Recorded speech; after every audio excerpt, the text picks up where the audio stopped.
You are now unmuted.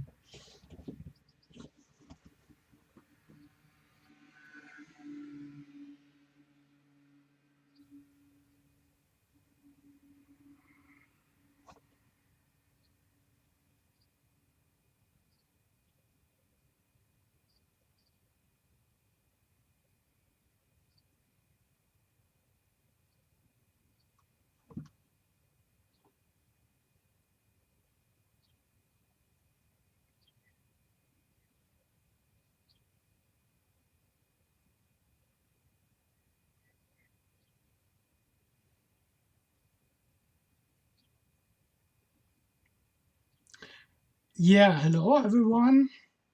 I hope you can hear me. Welcome to the third day of the conference on information literacy and democracy. Today we continue with 3 sessions. I guess already yesterday we had very great talks and discussions on various topics on information literacy and learned fostering the question of how to foster literacies. And today we continue with the international perspective, and we are also looking forward to have great talks and discussions today. We start today with the first talk at 1:15 p.m. with a talk given by Serap Kurbanoǧlu on information literacy for a functioning democracy in the post-truth era. Then, after a short break, we continue with we call it workshop with the topic learning intercultural aspects of information literacy, an experiment involving German and Indian students with different speakers. And after, again, a short pause, we continue with media and information literacy as self-disruption, a presentation and talk provided by Mario Hibert Emir Vajzović. After that, we will close the conference, but not the topic, I hope, and we will see on how to continue. Any questions from your part? Then maybe again for the people who are here for the first time, short introduction from every one of us 4 members of the project team. I am, you can read it, Joachim Griesbaum in German. Sorry, difficult to pronounce in English, I know. And I am one of the initiators of this project. Hello. You are now muted. Hello, everybody. My name is Daphne Cheta, and I'm responsible for organizing this online conference. My name is Thomas Mandl, and I will be in short introducing Serap Kurbanoǧlu to the audience. Yeah, welcome to everybody. I'm Elke, and I'm happy to have you here. Yeah, we're all quite happy to have you here. I guess it will be interesting. Joachim, microphone. You are now unmuted. Yeah, my microphone literacy still needs to be improved. And yeah, we are really happy to have you here, and we are very curious of what will be happening today in all these talks and discussions. And now we have a short break. And Thomas, you will open the first session for today in 10 minutes, I guess. Okay, see you. You are now muted. See you then in 10 minutes, then we get started.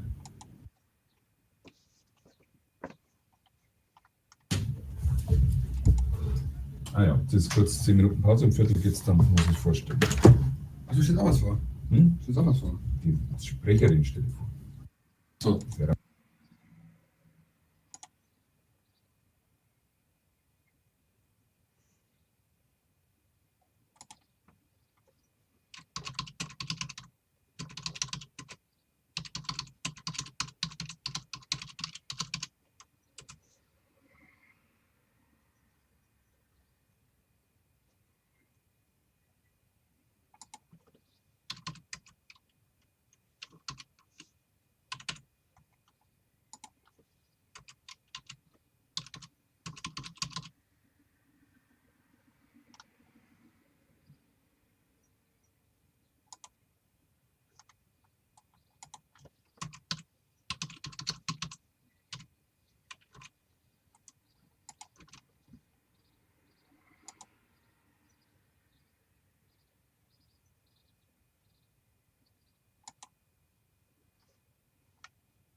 Okay, so welcome back everybody, and I think we can get started,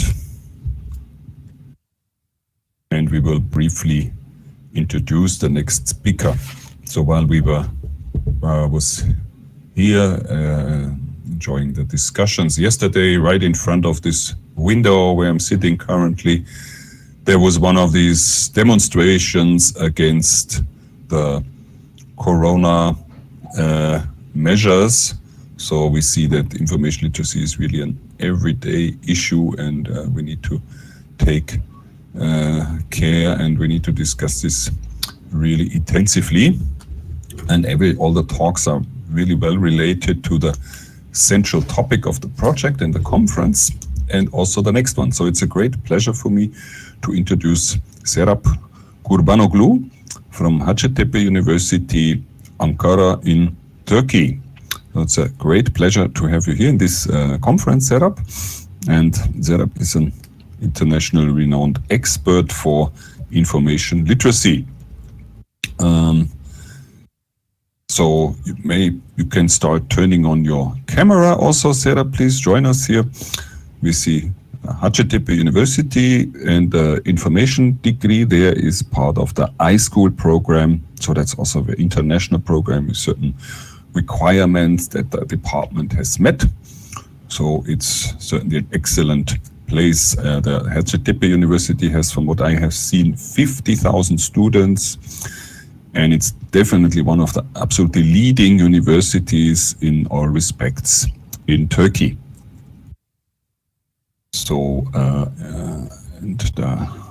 we also see that they have we have the iSchools logo, yes, and we see that next slide there is also the own information literacy program that Serap is conducting. So Serap is interested very much in information literacy. She has several research papers in this measurement. There's an own literacy scale that she has published. She talks about particular aspects of literacy, published papers, for example, on copyright literacy. Fundamental training is in librarianship. Recently, she already picked up on the issue of research data, though there's a lot more coming to information management and integration provision. Research data is certainly a big challenge now. And she's worked also on information sharing and several other topics. I cannot mention all of them right now. And she's also one of the leading figures in the ECIL, so the European Conference on Information Literacy, which turned out to be a great venue for research in this area, an established conference. And the first of this series was held in Istanbul. So Serap organized it in Turkey. And she's still in the standing committee, one of the two co-chairs, so a very leading figure in the information literacy research. So it's great to have you here, Serap. And then if there are no further questions, pause for a little second so you can answer those questions. Probably not the case. Then I would recommend that we start with Serap's talk. That was as yesterday. So all the talks so far, this has been pre-recorded. We will show it right now. And then we can enter the live discussion where we had such a great discussion already yesterday, and now we can expand. Yes, Fabian Franke, thank you. Hopefully, yes, it had to be cancelled this year. We were very sorry not to be able to come to Bamberg, but hopefully next year all of us, or many of us, can join this conference in the great city, which is also UNESCO World Cultural Heritage. So let's do some propaganda. Yes, thanks for posting this. It's great. Fits excellently to the topic. So then I would recommend that we start the presentation. Thank you, Daphne, for putting it on. I would like to talk about the connection between information literacy and democracy, as well as connection between information literacy and democracy, as well as why information literacy skills become more crucial in the post-truth era. It is now said that we live in a post-truth era, which is defined as an adjective relating to circumstances in which objective facts are less influential in shaping public opinion than emotions and personal belief. The post-prefix here implies an atmosphere in which a notion is irrelevant. In post-truth era, people's information consumption is being increasingly guided by their emotions. The use of term post-truth has spiked in 2016, and it was announced as Word of the Year by the Oxford Dictionaries. Since then, the term post-truth became increasingly prevalent in public discourse. The reason for the sudden spike in the usage of the term was politics. It was due to the huge number of false news stories generated during the Brexit referendum in the United Kingdom and the presidential election in the United States in 2016. The term garnered widespread popularity in the form of post-truth politics and started to appear with far more frequency in news articles and on social media. During the Brexit referendum on European Union membership, the Brexit supporting press provided negative stories about EU, such as up to 5 million more EU migrants from the new member states could come to Britain by 2030, and leaving EU would provide extra millions of pounds to spend for the national health system. Similarly, presidential election in the United States marked by lots of misinformation and false news. Accusations of lies flowed freely throughout the campaign. Hundreds of fact checks were published about statements from both Clinton's and Trump's sides. What exactly happens during political campaigns? Number of information items increases about political issues and potentially life-altering societal problems. People receive information in an intense period of time. Information they receive is often neither comprehensive nor reliable. The topics are complex and associated with a wide range of opinions and viewpoints. While number of information items to deal with increases, the amount of available time to make decisions decreases. As a result, people resort to simpler and less reliable rules for making choices and decisions. Research in political psychology indicates that emotions play a role in shaping mass political behavior. Feelings about candidates and issues are strong predictors of preferences. People, as voters, more likely remember information that generates an effective reaction. Voting is based on what voters remember, and that recall of memory is highly biased. Politicians today, well aware of this, and increasingly appeal to the emotions of citizens rather than reason. The rise of post-truth politics coincides with polarized political beliefs. Post-truth thrives in a polarized environment where the idea of truth is already split into notions of my truth versus your truth. The internet and social media present a new platform for group polarization, while fake news reinforces existing ones. Group polarization is an important phenomenon in social psychology and is observable in many social contexts. For instance, vaccination is a good example for that, and feminism, climate change, animal rights, abortion, even football, and no need to mention politics. In this post-truth era, where emotions are more influential on information consumption, fake news has become inescapable. It is hard to combat and interrupt the production and dissemination of fake news. The term fake news is not new. It has recently become a buzzword, though. It means manipulated news that are intentionally and verifiably false and disseminated to mislead and misinform. It goes viral with astonishing speed and generally without being verified or confirmed. Even if it is eventually corrected or disproved, the damage has already been done and it continues to flood around and remains digitally archived for future discovery. A research was conducted to find out how online news spread by MIT scholars in 2018. Researchers investigated the differential diffusion of true and false news stories distributed between 2006 and 2017 on Twitter. An article is published based on this research in Science, which is a highly respected journal.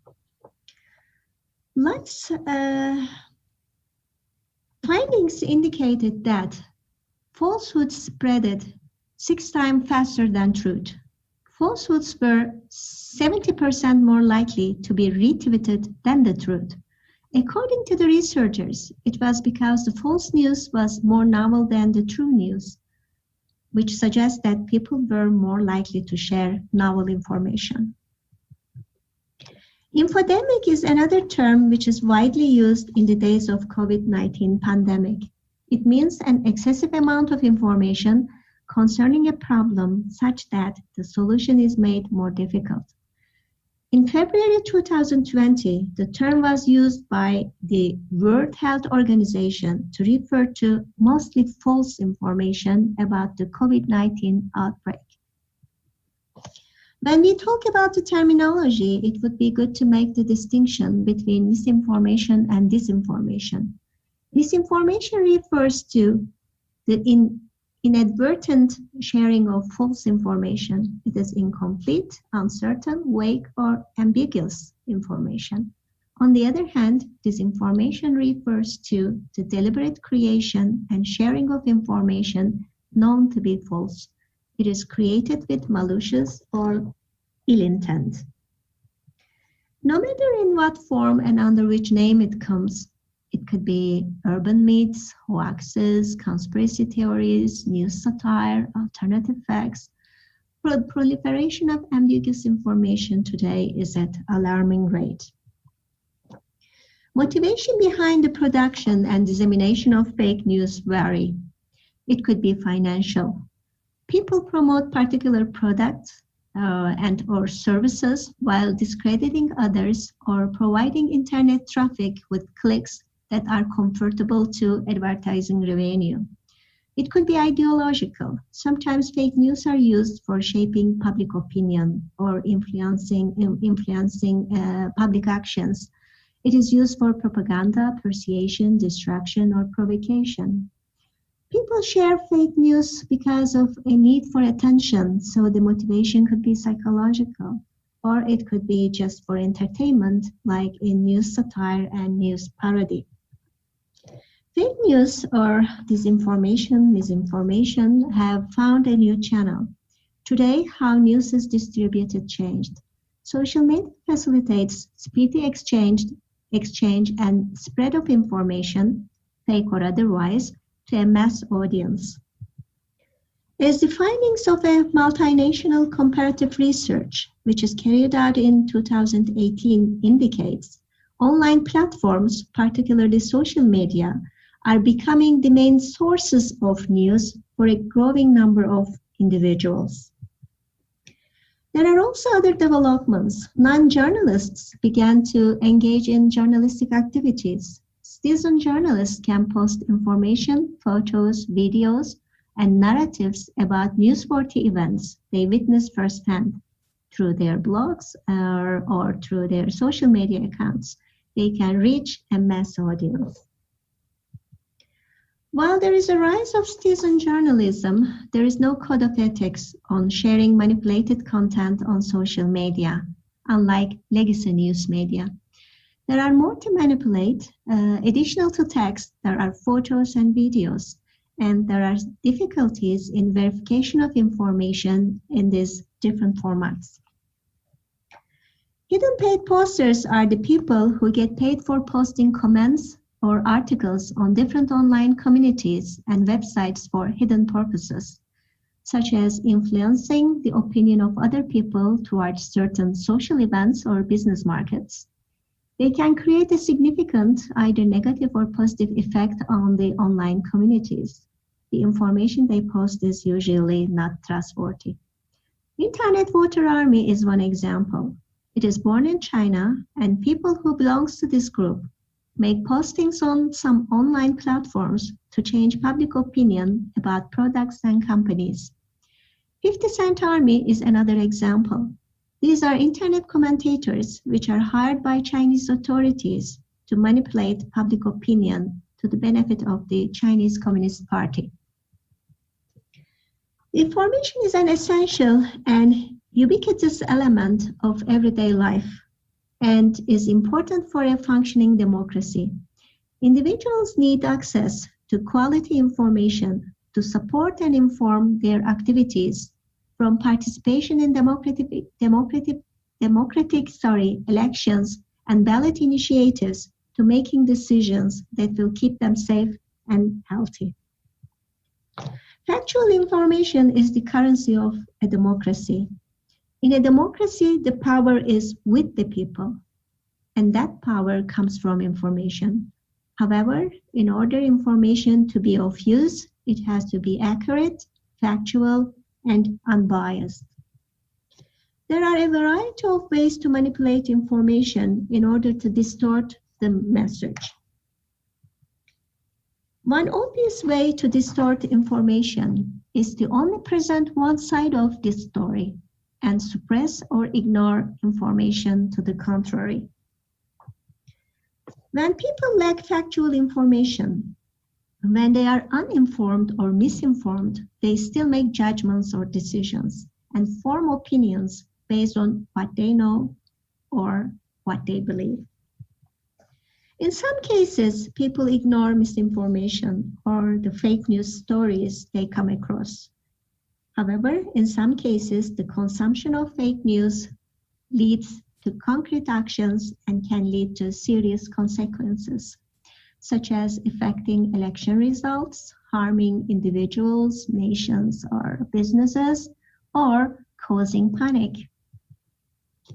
A classic example of widespread misinformation dates back to 1938, when the broadcast of a radio drama, The War of the Worlds, frightened an estimated 1 million residents in the United States.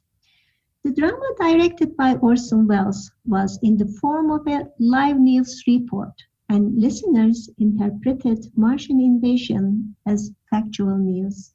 That caused almost a nationwide panic.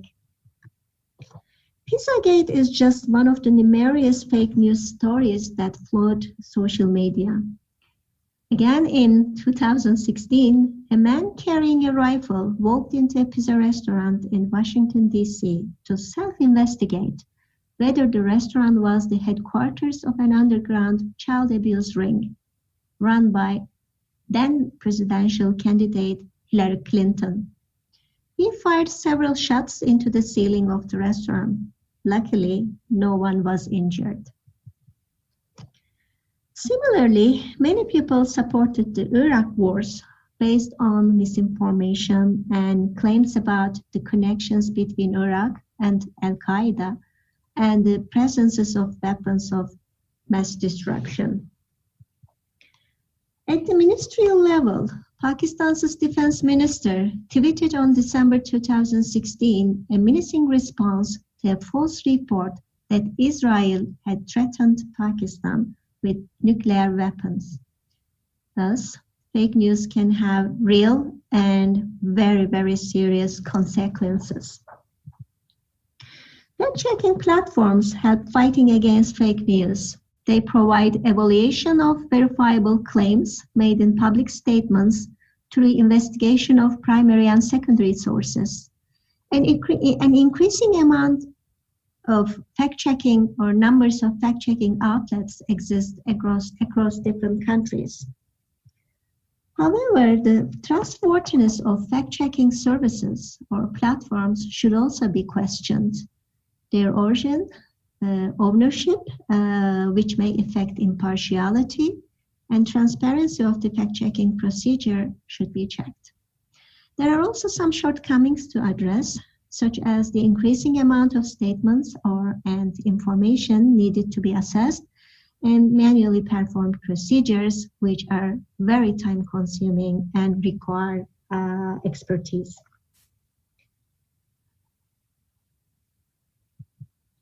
As mentioned earlier, in post-truth era, people's information consumption is being increasingly guided by their emotions. Information behavior patterns are complex, multifaceted, and dynamic. They are affected by numerous factors such as cognitive, biological, psychological, political, or sociocultural. In the post-truth era, consumers deliberately pass over objective facts in favor of information that confirms their existing beliefs because they are emotionally invested in their current mental schemas or are emotionally attached to the people or organizations which the new information portrays. Filter bubbles are the result of the careful creation of the information related to the user, such as former click behavior, search history, location, social media feeds. On one hand, they enable users to be surrounded by like-minded people and information that is aligned with their existing beliefs. On the other hand, they can cause users to get significantly less contact with contradicting viewpoints, create a kind of intellectual isolation and a misleading image of reality. Personalization, or in other words, filtering, helps fighting against information chaos and information overload. It helps us to get relevant and useful information and information of interest while helping us to avoid the rest, irrelevant, not useful, or somehow irritating information. In self-selected personalization or filtering, people actively choose what to see. In pre-selected personalization, on the other hand, algorithms personalize content for users, and here there are some serious concerns. Algorithms are also censorship mechanisms. They do not base on ethical principles, and they hinder access to content, awareness that there are other opinions and views, awareness of the existence of some issues and problems. Moreover, they are invisible. And users generally don't know that information they get is personalized or filtered. They may assume it is complete and neutral. They are created without users' consent and contribute to creation of echo chambers. In news media, echo chamber is a metaphorical description of a situation in which beliefs are amplified or reinforced by communication and repetition inside a closed system. Echo chambers increase political and social polarization and extremism. It is easy for anyone to become overwhelmed and overloaded by the sheer volume of information presented to us on any given day over the internet and other forms of communication.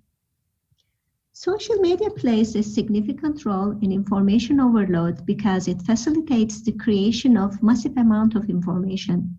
This slide shows what happens in 1 minute in the internet, and these are the figures for this year, 2020. With this short overview, we can now say that information consumers today need to be competent, knowledgeable, sharp, tireless, active, and intelligent users, of course, as well as creators of information. They should be able and prepared to critique the news and information being broadcast and published. Should be able to seek and find the information that is not being broadcast or otherwise prioritized.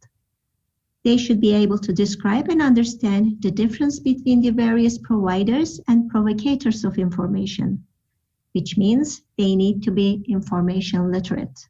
And information literacy is needed today more than ever. Attempts should be made to adapt information literacy instruction, in other words, to extend it according to the requirements of the post-truth age. Information literacy instruction must address issues not only about finding and evaluating the credibility of information sources, but also about sifting fact from falsehood, bursting filter bubbles and reaching beyond echo chambers, recognizing weak arguments and common traps in arguments, understanding of search engine rankings and how algorithms work, developing fact-checking abilities, and also getting familiar with fact-checking platforms and services and recognizing their limitations. Democracy is a system of government by the whole population. It is a government in which the supreme power is vested in the people and exercised by them directly or indirectly through a system of representation. In order democracies to function properly, people need accurate, factual, and unbiased information so that they can make informed decisions with their free will. In a post-truth era where ambiguous information proliferates and manipulation through misinformation becomes widespread, it is crucial that every and each member of society is equipped with information literacy skills. Well, these are some references I have used if somebody or anybody interested, and a bit more here. And thank you very much for listening.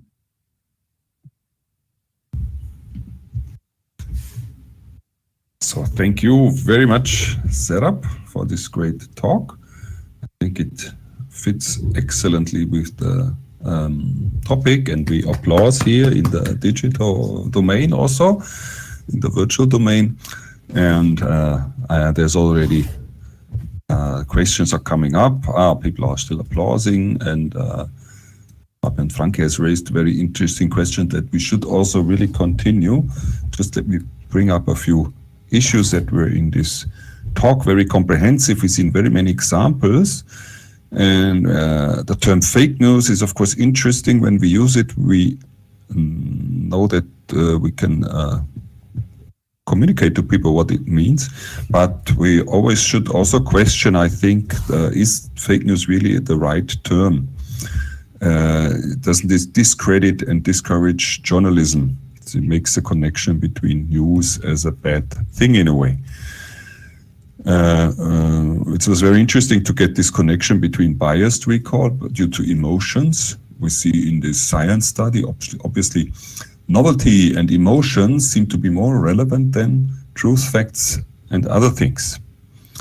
And it was very nice that you made also the connection to the economic issue. I think that should be discussed more when we talk about spreading false information. What is the interest of the spreader? How does he benefit from this, from spreading? And there's always, often it's clickbait. We see that, yes, people will click on polarized emotional information, and that might lead to traffic and financial benefit. So that should be definitely put into context. Yeah, the Orson Welles example is also very good. It's interesting that we would see nowadays most people are probably accustomed to fictional stories on the radio, and so there was a development since this Orson Welles performance, and maybe will the same thing happen for news? Is there or for wrong information? Do we get better used to it? The effective domain was mentioned. I think personalization has obviously seen as a positive thing for many years. And now a dramatic form of personalization is micro-targeting, and this political micro-targeting, tailoring messages for individuals, has been largely criticized. And I think that Serap has shown the trade-off very well in this, between these issues. The responsibility of the information overload is important. We see how much information is going online all the time. Maybe the more information that comes, the more low quality information is there and leads to many of these problems. So that's certainly a topic. Then the question is, how do we train? What kind of features do users need? How realistic is it that people behave so well informed and so on? That's also good questions. And the criticality, yes, we have to think that many of the people who oppose vaccinations might consider themselves also as very critical. So there's certainly not only a one-way story. So then I would like to open the discussion, or maybe Serap, you want to comment already on the first issue of the Oh, yes. Please. Hope you hear me well. Yes. Okay, Yes. very, very good. Thank you very much for this opportunity, and I really enjoy being part of this conference. I would really love to be in Germany now, face-to-face with you, but we still manage, and thanks for the opportunity again. There are a couple of comments here and some questions. One came from Fabian saying that yesterday Sheila Weber posed a question, but we didn't discuss a lot about that. I think it was a question about the students and the users who come from non-democratic countries, how we can deal with them. I think it is a very complicated question to answer, but what I can say that the thing we should focus on is developing critical thinking skills of our students and users. That is the main issue. Doesn't matter what kind of country they come from and what is the regime in their country. If they have the critical thinking skills, then they can maybe make a difference, or their life will somehow changed in a positive way. This is all I can say, but our audience can join in the discussion. That would be great.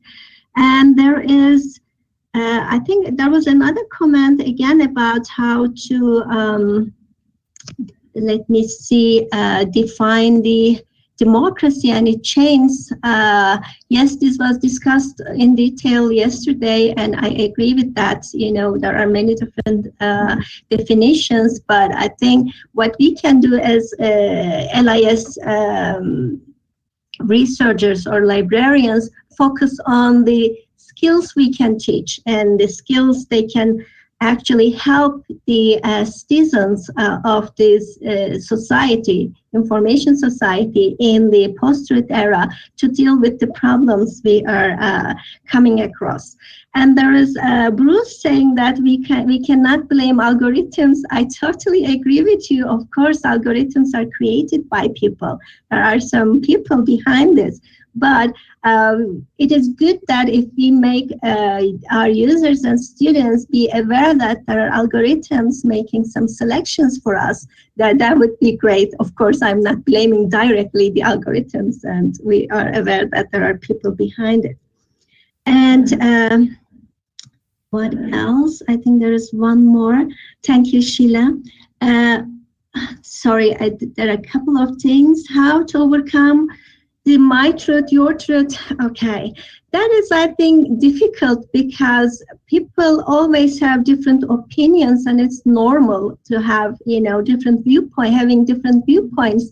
I think the most crucial thing here is to be aware of other viewpoints and being respectful and being open. I think that's the main idea. But truth is that it is an interesting phenomena here.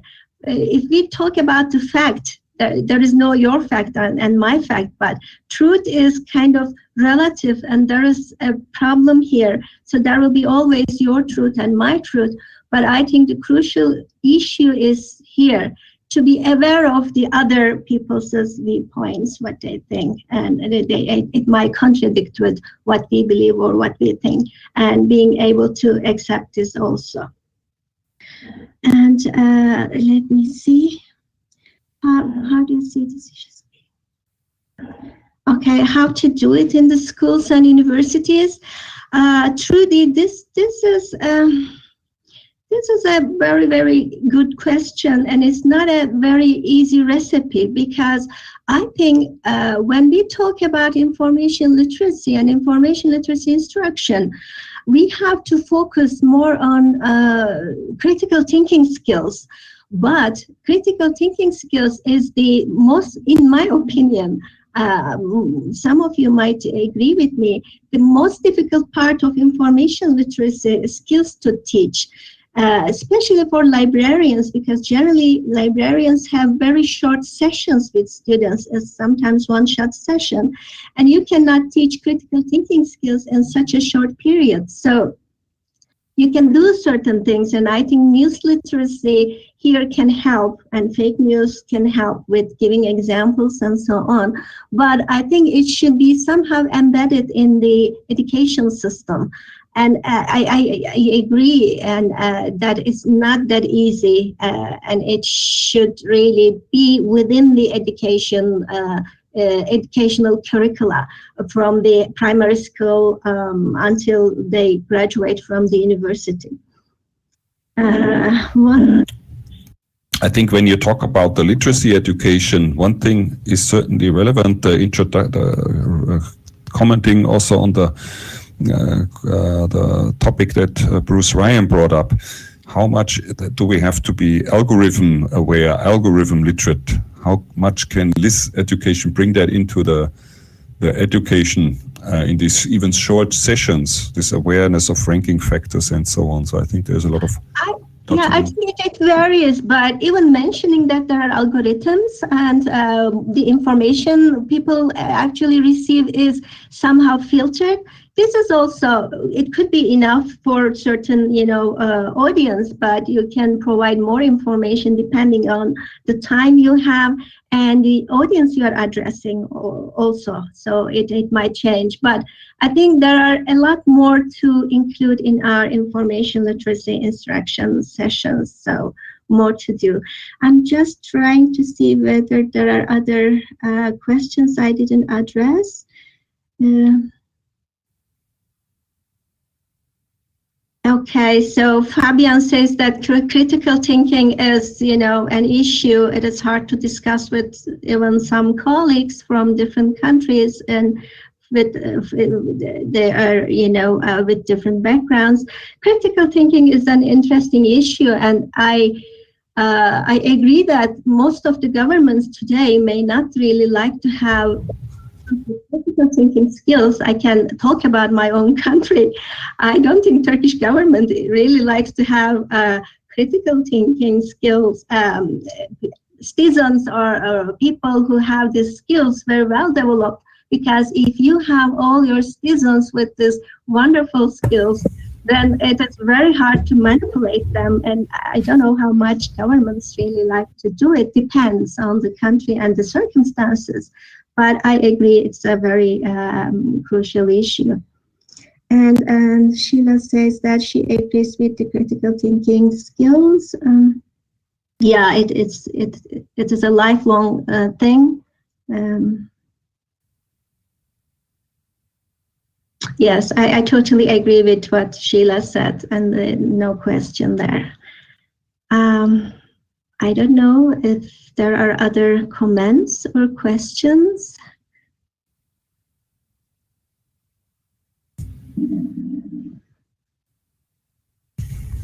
I agree, yes. Generally, countries don't want citizens with critical thinking skills, because I think that solves most of the problems we have today. If people have critical thinking skills, we wouldn't actually be discussing about post-truth phenomena. It is, I think it is the solution for most of the problems today, but also it doesn't work for those people who like to manipulate others. It's interesting that even in countries with excellent educational system and research institutions, or excellent news, like the press in the UK is certainly one of the best worldwide, and still we have campaigns for Brexit that are successful. So it's really hard. And then if we think about the problem that Fabian Franke raised, then there's a lot of non-democratic authoritarian states that it's even less easy to bring in a different point of view. Okay, there was another question here from Büşra Ülker. I think the point here is that because, often direct trust. Okay, people just trust what they read because there are, they don't look for the source or accuracy because they don't have time. Yes, this is another problem we have, and I just mentioned that it is the information overload, and there's so much information, and you have to choose, and you have to, I don't know, you cannot simply verify every single piece of information you come across. Maybe it is good to just trying to verify the most crucial information if you are making some very important decisions. That could be the way. Otherwise, I agree that the information overload is creating the big problem here.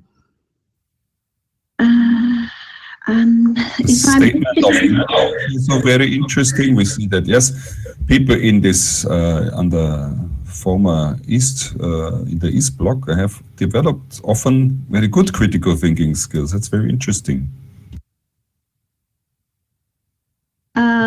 If there is any other question I didn't address, if you help me a little bit, because there were so many. So Sheila complains about the press in UK, and I can join her with the press in Turkey. Right.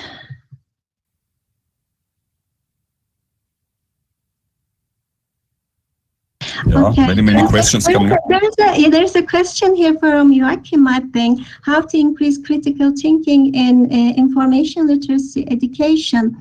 What I have been thinking recently that including news literacy within our information literacy sessions might help with the critical thinking skills. As I mentioned a bit earlier, just giving a couple of fake news examples in the classroom might help students or the other library users to become aware of what's happening. So they might prefer becoming more critical, and they might like to learn more about the critical thinking skills and how to verify the news and so on. So that could be an idea. And I really think that within the media literacy now, news literacy becomes more and more important. So we can include some part of news literacy within the information literacy.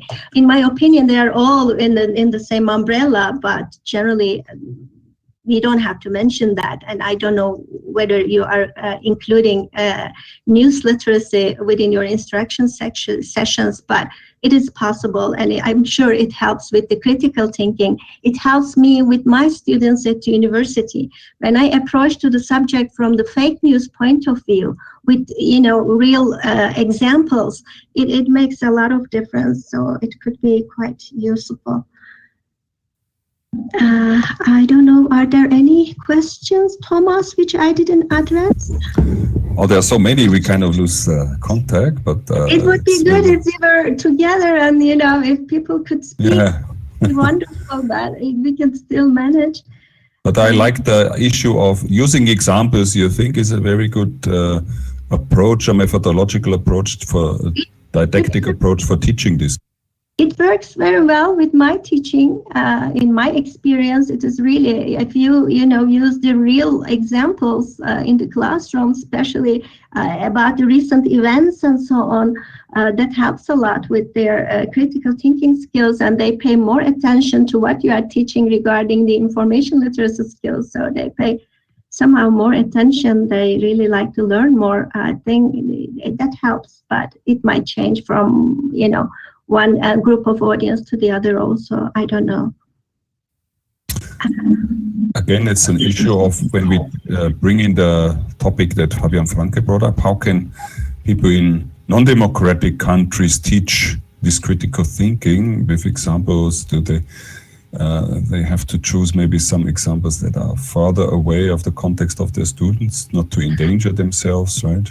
Maybe, I don't know, when we approach to those students, I think maybe it's better not to approach from the democracy point of view. Just, talking about critical thinking, why it's important, and giving different examples which they can digest easily.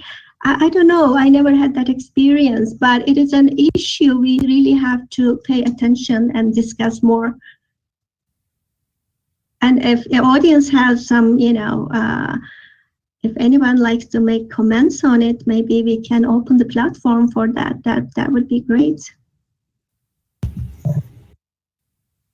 You see also the comment here of Heike Thomas, who says to provide other points of view is very important, and then to look for fact-checking. So that's very similar to your approach, I think. Okay, there is another one here, a different question from Elke Montanari. What do you think about truth in the post-truth era? Well, I think, it's a very good question, Elke. What can I say? Truth is post-truth now. It is like everyone has their own truth, or I agree that everyone could have their own opinion or should have their own opinion, but having your own fact is another thing, and fact is only one. But truth could be relative, so it is another issue and deeper issue to discuss, I think. But very good question. I would really like to hear what you think about that. Yeah, this moves the full discussion to the philosophical area, and there's a question: how do we teach this really to students, right? What is truth, and how do we discuss truth, facts, this relationship? Yeah, exactly. It's very philosophical also. And again, there is a question here about how to teach young people in critical thinking. Again, I think young people are so much involved in social media. And there are so much material in social media about misinformation and disinformation. So this can be also a good, point to start with. But it would be good to find out the things they are interested in, not are maybe political examples. Maybe they're too heavy for them, but the things they are interested in could be a good, a starting point. But one should find out what they are interested in. I'm not very familiar with the very young population and their, likes and dislikes in these days. So, but I'm sure many people know about it very well. That moves far away from what a librarian would typically teach in a tutorial session, right? Yeah, I agree with that, because librarians, especially if you have very short sessions, what you can do is quite limited. But here again, we come to the point that librarians should collaborate very well with the teachers and the faculty, and then maybe they can achieve more.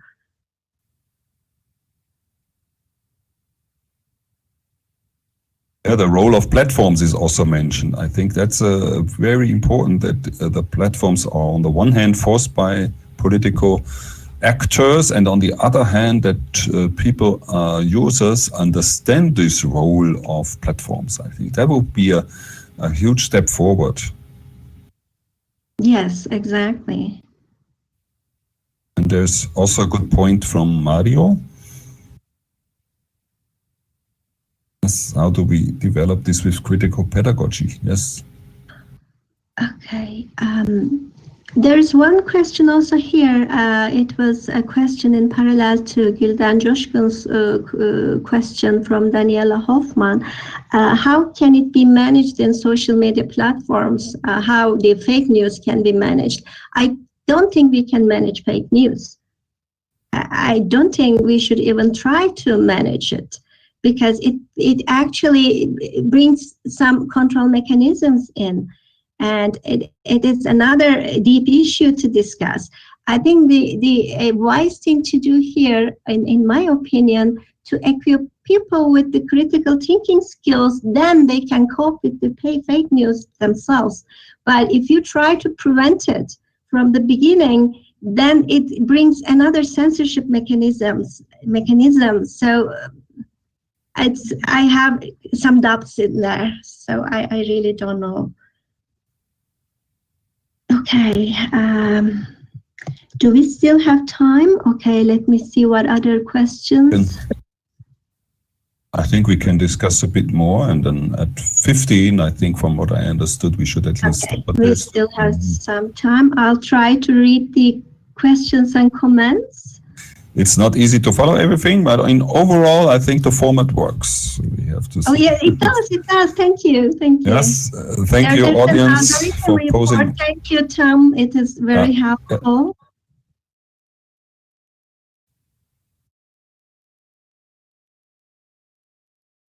Thank you. Thank you. I'm sure we will be fine. Yes, it's very easy to spread fake news, as Gülden says. Very, very easy. That's another point we made today. Truth also lies, Joachim says. And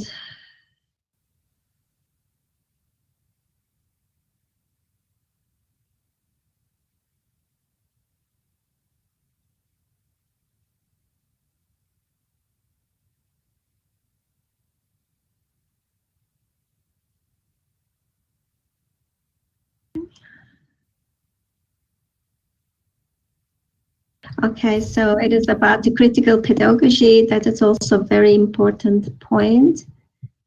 Collaborations with influencers. There is, and yeah, this is an interesting suggestion, because influencers have, as the name suggests, great influence, especially on young people. So it could be, I don't know, a good way of dealing with it.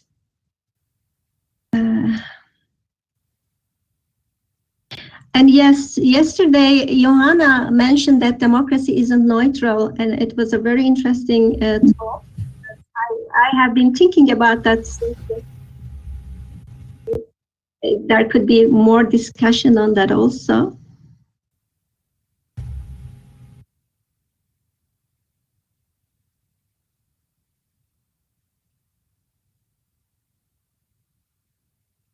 Managing fake news is not easy, I should say. I don't say impossible, but I think one should be very careful when deciding to manage fake news, because who is going to manage it? And who is going to make the decision, whether those decision makers will be neutral. So that brings other issues, I think, onto the table. So that's why I was a bit skeptical about it. Question is really, what do we mean when we talk about managing, right? The current mechanism of attention, getting clicks and money is obviously not the good mechanism to deal with it, but we haven't found the best ways yet to deal with it, I think. Yeah, maybe there could be a better way, but I don't know. In the current sense, I'm very skeptical. I'm skeptical about that. Okay, machine learning and with the fact checking, machine learning is an interesting point. Thank you for bringing it up. With the also fact checking platforms, they are actually, I think, trying using some algorithms now, but I don't think it come to the point, the desired point yet.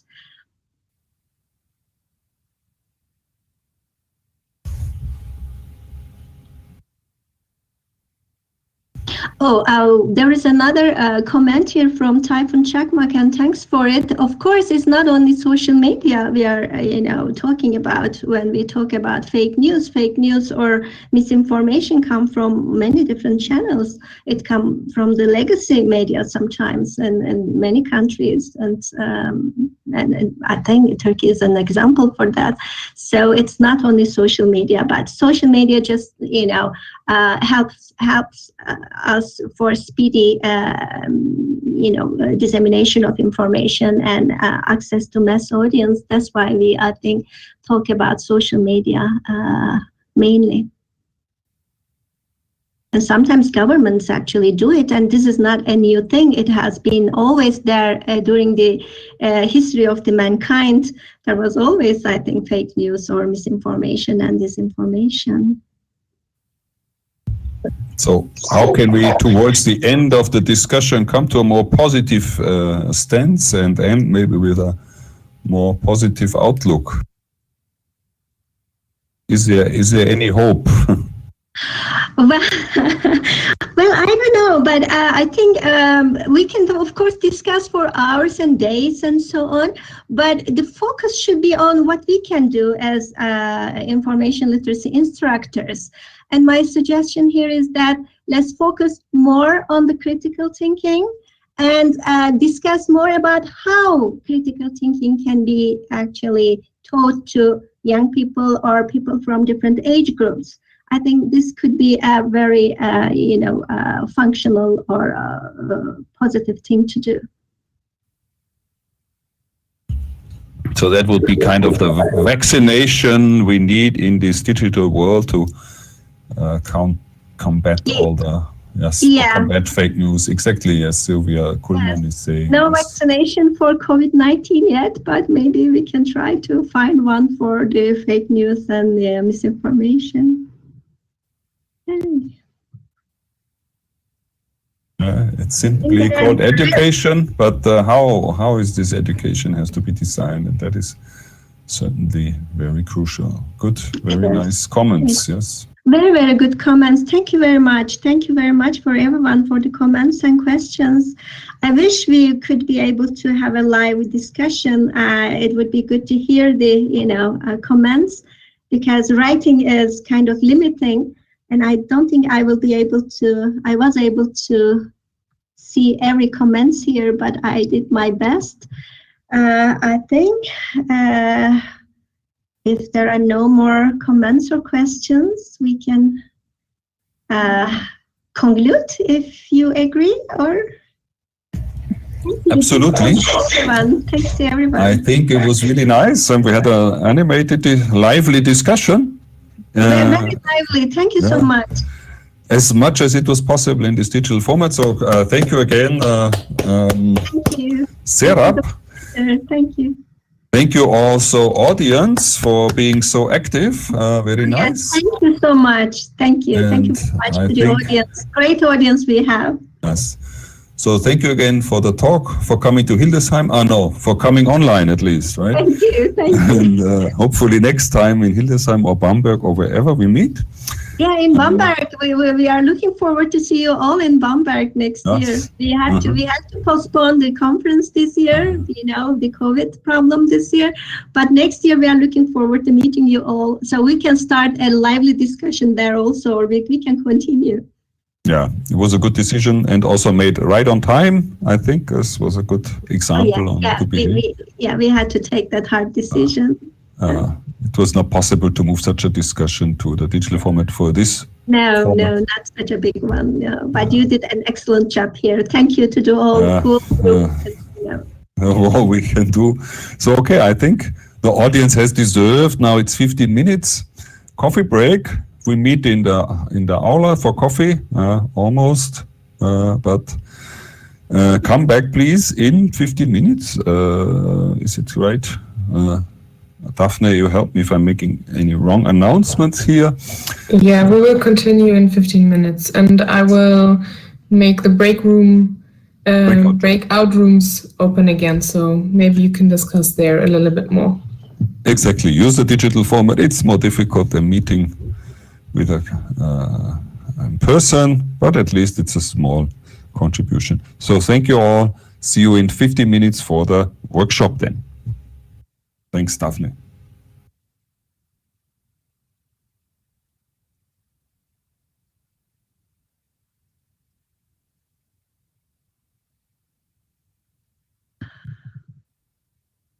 Sorry.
Thanks for coming back.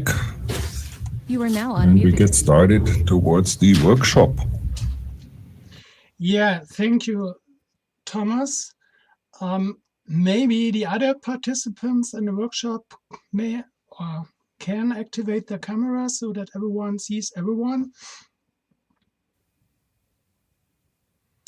Tessy, Francis, Sophie, Miss Davan, and Miss Chamwal.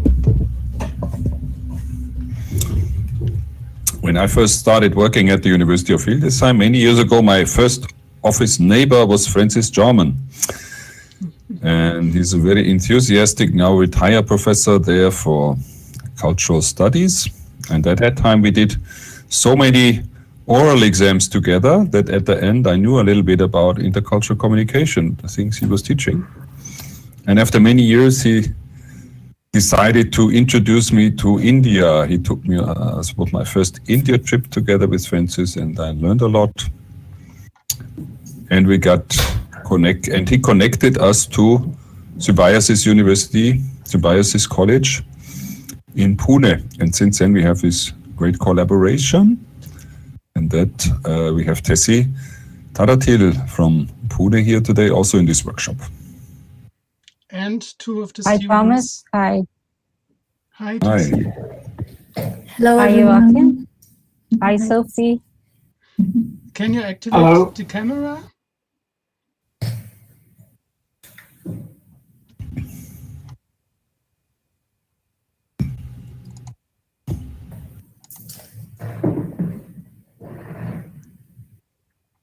Okay, I have a look out on the left side for the two students.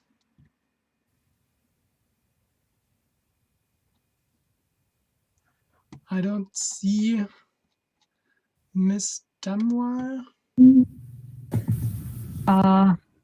Yeah, Anya is inside.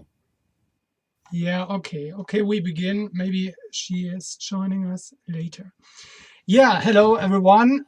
Thomas, I guess, thank you. I take it from here. And yeah, thank you. You made the connection. You really introduced us to the beginning of how it all started. And in this workshop, we will present on the results of an idea we had last year.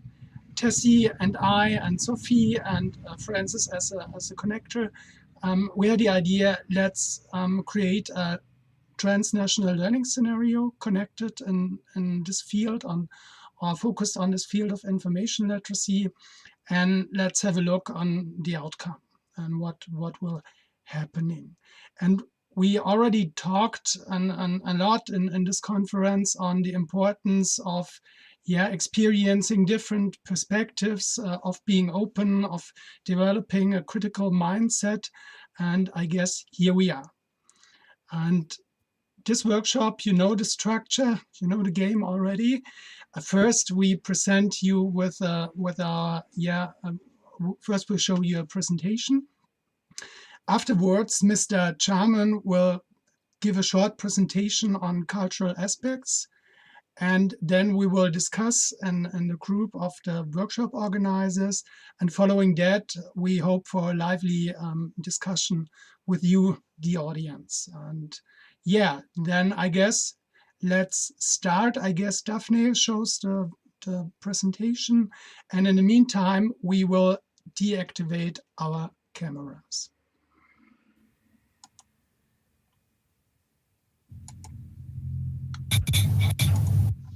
Hello, everyone, and welcome to our presentation. We want to talk about now about a joint international cross-national learning scenario we did in winter term 2019-2020, and we call this presentation Learning Intercultural Aspects of Information Literacy, and it was an experiment involving German and Indian students. I am Joachim Griesbaum, the instructor from Germany. And my name is Tessy Thadathil. I teach at the Symbiosis College of Arts and Commerce in Maharashtra in India. Hello everybody, I'm Sophie März and I was the assistant instructor from Germany.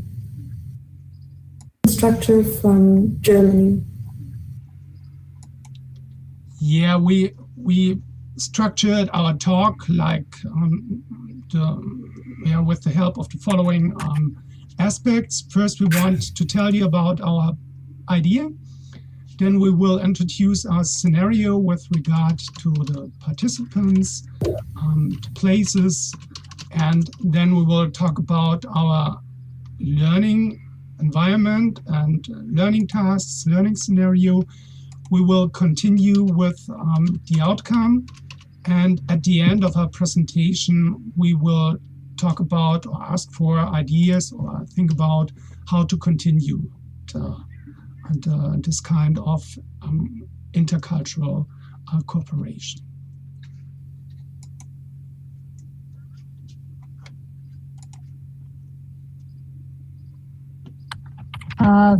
So basically, this experiment involved a very diverse set of groups. We had people from students and faculty from Germany who were doing this experiment along with their Indian counterparts. So what separated them was the very big distance. But what brought them or brought us together was the technology and the communication. And at the end of it, we had some good results to give us hope for the future. Yes, and we were not only concerned with intercultural learning, but our topic was of special interest and is very important. It's information literacy, and I guess transnational perspectives here are very important facet too. At first, we want to introduce you our cities, Hildesheim and Pune. So Hildesheim is a city in Lower Saxony with around 100,000 inhabitants. And we have a small university with around 9,000 students and a very nice historical marketplace, which you can see in the left upper corner on the slide. And Symbiosis, we are an international university, started in 1972 in a city called as Pune, which is known as the Oxford of the East, because we have a large number of schools and educational institutes. We also have, we are also known for the various IT hubs that we have in Pune. And the picture that you see out here is that of Shaniwarwada, which is a historical fort, which was built in 1732 and is what is called as the seat of the Maratha Empire.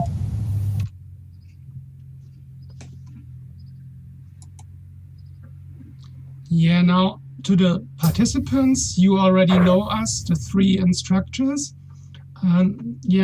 See the pictures here.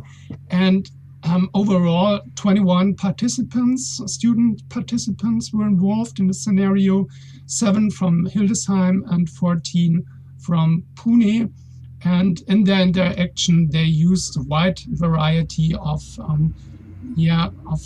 computer mediation tools or corresponding devices. We come to that in a moment. This was the learning scenario, the structure and course of events of the course. As said, it happened or took place in the winter term 2019 to 2020, and we started with building up a foundation of information literacy.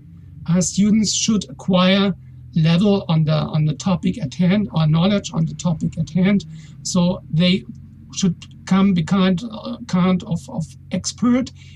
This was in the second phase. They have to specialize or to focus on one of 3 specific topics within the wider area of information literacy. The first topic was on fake news.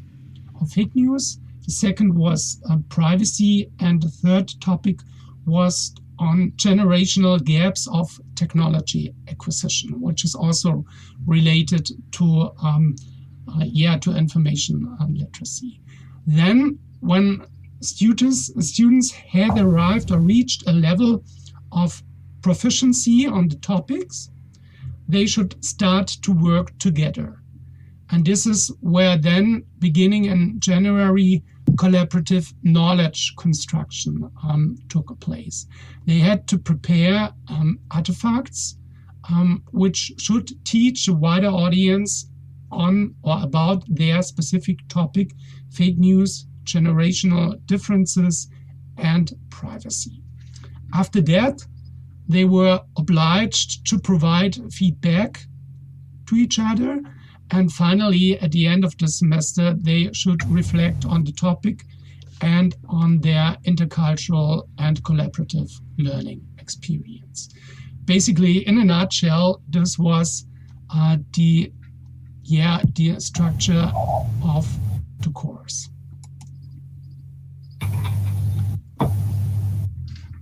So that structure which Professor Joachim was just referring to, that entire structure was on the e-Moodle, which you see in front of you. It was the scaffolding and the support which was given to the students. It was the place where they first connected, where they introduced themselves to each other online, and then they were guided phase by phase. The instructions were given, and their research was supported through this particular e-module. Yes, Moodle was, as often in higher education, the learn management system we could rely on. So, as you already heard, we had different phases, and the first 2 phases were the individual learning tasks to build up a foundation and introduce the different learning topics, which were all concerned to information literacy. So the students read papers, summarized them, and had to reflect the literature to build up an individual knowledge foundation. And after that, the phases 1 and 2 were finished. They had their learning tasks in a collaborative work. So groups were built, and the students had to compile a common ground of knowledge together and create an artifact about information literacy concerning the fake news, data privacy, or the generational gaps with a specific direction of the adoption of technology. Of course, this was very short illustration only of what we did in the course, but our aim was just to provide you with illustrative picture. In the end, I would say what we have learned as an outcome, or what we achieved, was that we have seen collaboration as successful, or can be successful. We only had one dropout, but we also noticed some requirements. I guess it would not have worked out that well if we did not have known each other beforehand, we, the instructors, and had some trust in each other. And that was very important prerequisite or requirement. There was a coordination effort that is, higher coordination or stronger coordination offered than in other courses, I would guess. And what was also important, that we should not neglect the time zone differences when students have to work together, for example. And you also need a necessary technical infrastructure. We had Moodle, we could rely on Moodle, where at the time of the course, we could not so much rely on the video conferences, for example, within the whole class. And we've learned that most students, with regard to learning outcomes, at the start of the course, most students were highly motivated. They were very curious, but there was also some uncertainty, I guess. But overall, communication was mostly assessed as successful throughout the course. The tasks were succeeded in a very successful manner, I would say, and we collected feedback on part of the students that indicates, on the one hand, that they gained intercultural insights, and also that they learned about the topics. And we just for illustration purposes too, we have collected here some statements of the participants, which are overwhelmingly positive. One student wrote, "Being part of such a collaborative group, which involves people from different cultures, helped me a lot in learning new techniques and procedures of doing a research paper." But not all was everyday sunshine. Sometimes students were concerned, like it is indicated here. Conversation was about an artifact. This is a report on video conferencing students did in their groups. I'm a little bit more calmed down that everybody's working on it, but I am not sure if it will really work, because there's no clear structure settled. Although I tried to discuss it, it did not really work. So it was a challenge, but for the most part, it worked out very well. So what's next? We think about ideas and how to continue and expand the work.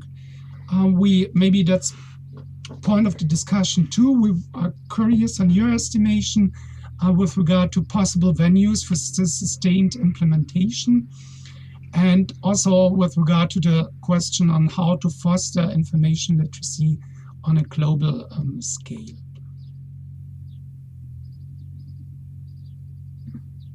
Thank you, Joachim, for your summarization of the whole semester.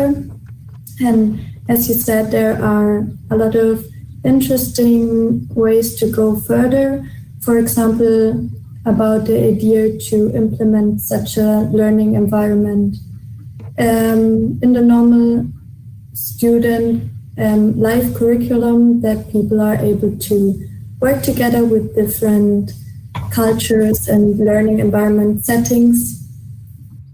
Even if you said that it's a lot of effort to do it, but at the end, the outcome is worth it, I guess.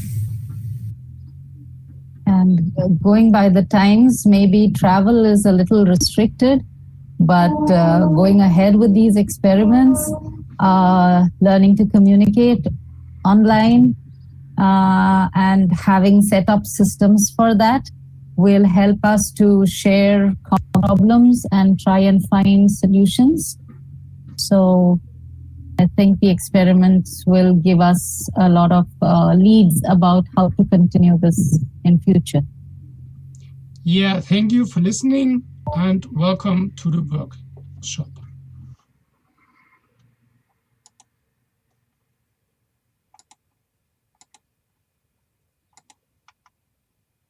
You are now unmuted. Yeah, thank you for listening and welcome to the workshop. Francis, now it is your part to introduce you to intercultural aspects.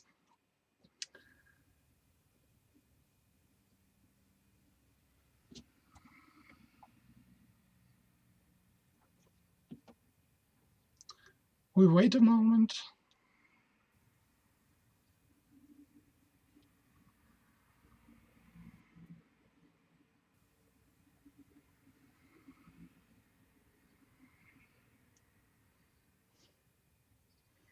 Can you hear me? Yes, we can hear you. Good. So I can start. Yes. Yes. Good afternoon. It's very nice to be able to join the call. In my case, from Berlin. What I would like to do in the next 5 or 6 minutes is present you a discussion that will follow. What kind of influence will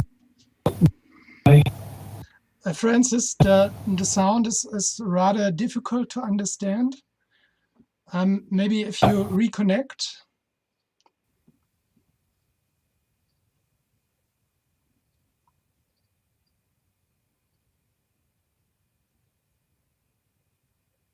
So, how is that?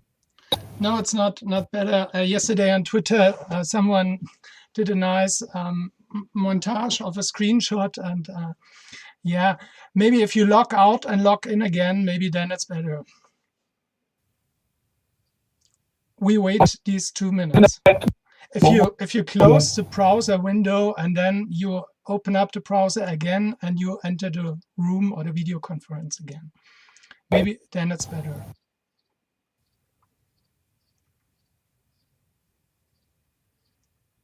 Yeah, these are these technical issues we do not really have under control.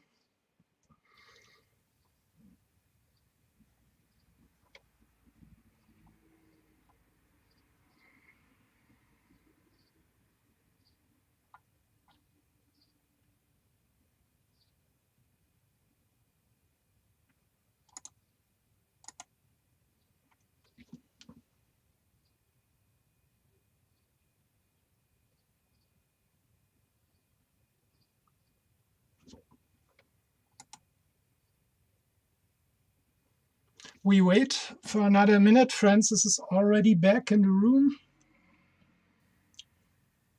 Or Mr. Jarman, I should say, sorry for being informal.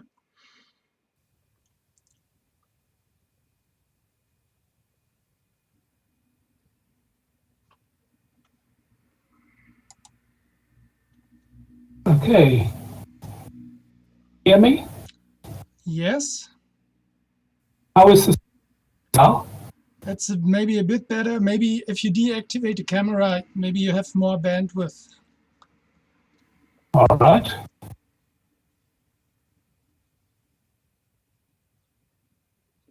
Okay, I've activated.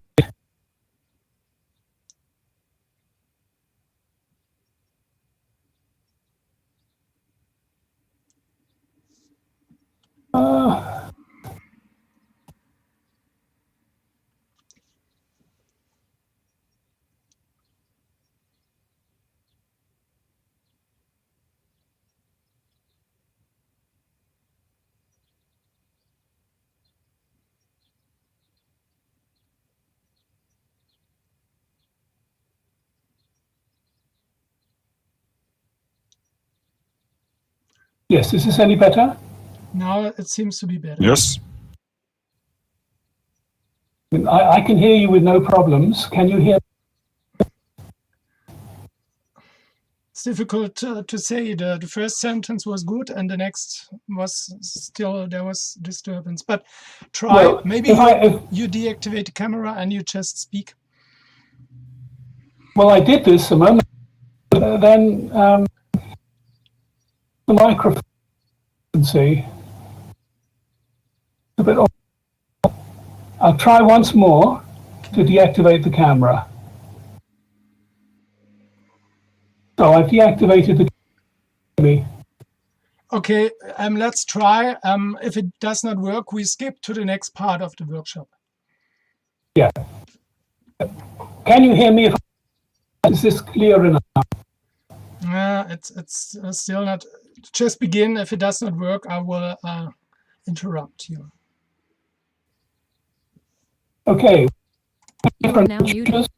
Handle differently. You are now unmuted. Yeah, I guess we need to stop. This does, unfortunately, this does not work. Your voice is steadily interrupted. Okay. Okay. It's a pity, but I'm not sure what. Try and change. If you wait, hang on, just I will activate the microphone. Is better. Yeah, I guess we continue in case you are able to resolve the problem, then you can still provide your statement on intercultural aspects later on. Yeah, just hang on one moment, please. No, you're fine. One thing. Okay.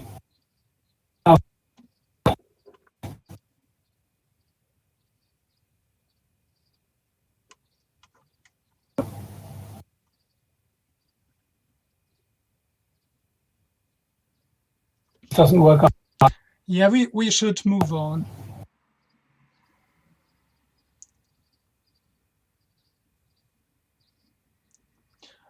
No.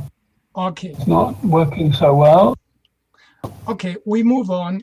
You heard in the presentation basically the perspectives of the instructors, and Francis would have told you about, or maybe will later on have told you about cultural aspects and differences, maybe especially also between German and Indian students.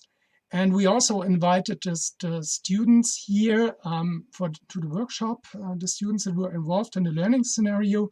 And two of the Indian students agreed or were eager to participate. And our idea is in the next 5 minutes that they also provide their perspective with regard to the learning experiment, and therefore I want to greet or to introduce and welcome Ms. Davan and Ms. Jamwal. Please activate your camera, join us, and share your impressions.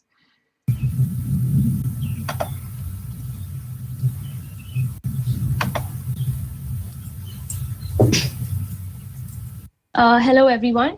Hello. To begin with, I would like to say that this experiment came with a lot of positives and also a lot of challenges.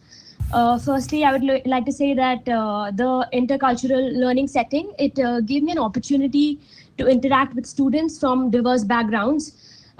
We were from different cultures as well as different fields of study. Like we were commerce students from India, and from the Germany side, we had students who were into data sciences. They knew a lot more about research methodology than we did, and that is why I think it was a learning opportunity for us. Yes, personally, I think technology posed as a challenge because the virtual interaction was a little uncomfortable in the beginning. But later on, after a few sessions, it got really comfortable because the Germans were really friendly. And also, I think we learned a lot about the research methodology. And overall, I would like to say that it was an extremely enriching experience. We adapted to each other's work styles, work ethics, and these are some things that we can apply to all the learning that we have coming in the future. So thank you so much for this experience, sir, and all the instructors. Hi, good afternoon or good evening, wherever you are in whatever time zone. So I'm Anya. I am from Symbiosis in India, and I participated in this joint collaboration project on information literacy. So first of all, it was extremely enriching and enlightening, considering the fact that it was on a virtual space and it was between two different countries, and we had our cultural differences, we had our time differences. So considering that, it was very well organized, that we had a safe online space where we were eased into conversation, because there is hesitancy when it comes to interacting with different people from different backgrounds. So that was really helpful for us. Second was that, as Meghna mentioned before, the differences in how you conduct research. For example, take citations. The German students knew very well how to do it, what to do, what would definitely ensure your research not getting published or getting published. So their style of citations, and they're telling us, okay, so if you do that, that's not right. You have to change that. So like Meghna said, we learned a lot. And for a lot of Indian students, this was a first time thing. It was the first time that we were interacting on an international platform. So it was really insightful in that way. And considering that these are the times of social distancing, and we don't know when the next time we'll be sitting in a physical conference as such, this was a great platform to learn how other people interact virtually. So thank you for this opportunity. It was a beautiful experience. What do you think about your perspective on information literacy before and after the class? Was there any benefit of being involved in a transnational intercultural scenario? Definitely. Considering the fact that, as Meghna said, we were commerce students and we had never before participated in something that dealt with, it was a completely new, it was like a vast undiscovered ocean. So yes, when it comes to information literacy, we started from the basics, we learned what information literacy is, but we went over and above that to learn the German and Indian perspectives of it. And considering that, we also had different groups. So data privacy, fake news, generation gap. It is important to learn what information literacy is, but it was also important and insightful to see it apply in different categories, like generation gap, the group that I was working with. So yes, my information about information literacy has definitely gone better. Yeah, and yeah. Sorry. So if I may add, I think that before we started the experiment, I was not very familiar with what information literacy was. And like Anya mentioned, we started from the basics and we went deep into our separate topics like fake news and generation gap. And we got the exposure of having the multicultural aspect of it as well. I think that now I have realized how important it is that higher education should have separate classes for information literacy in the curriculum, because especially something like fake news, which is very relevant in today's time, only when we learn about it from the beginning, only then will we be able to tackle the issue in the long run. Have you any impressions on difficulties or how to improve such a learning scenario? It was a first experiment, and we just state it was successful, and you were involved and say yes, that's basically right. It was, but how to improve? Have you any what was not so good, and have you what is your experience? What do you think should be improved when we move on in this direction? So, sir, considering that this was the first time that such an experiment was held, it was a really good one. But a few things like I think the number of students on the Indian side was a little more than the number of students on the German side.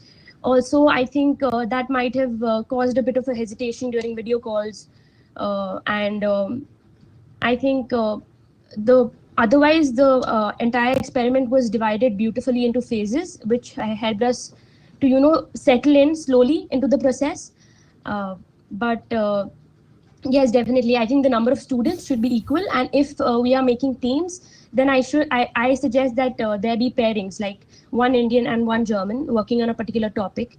And for the artifact part of it, I think that coming up with the one specific artifact would like the entire team working together to get one specific artifact, which included all the topics of generation gap, information literacy, fake news, and data privacy, would also have been a good idea.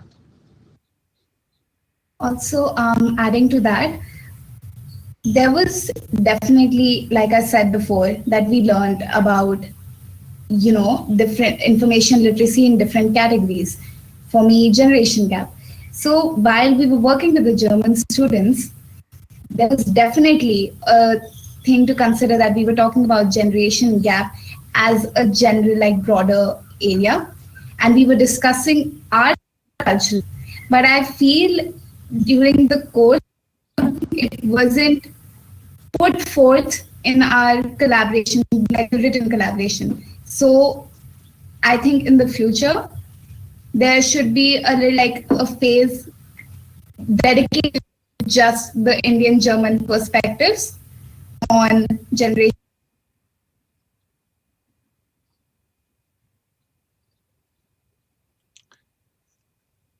gap, documented as such.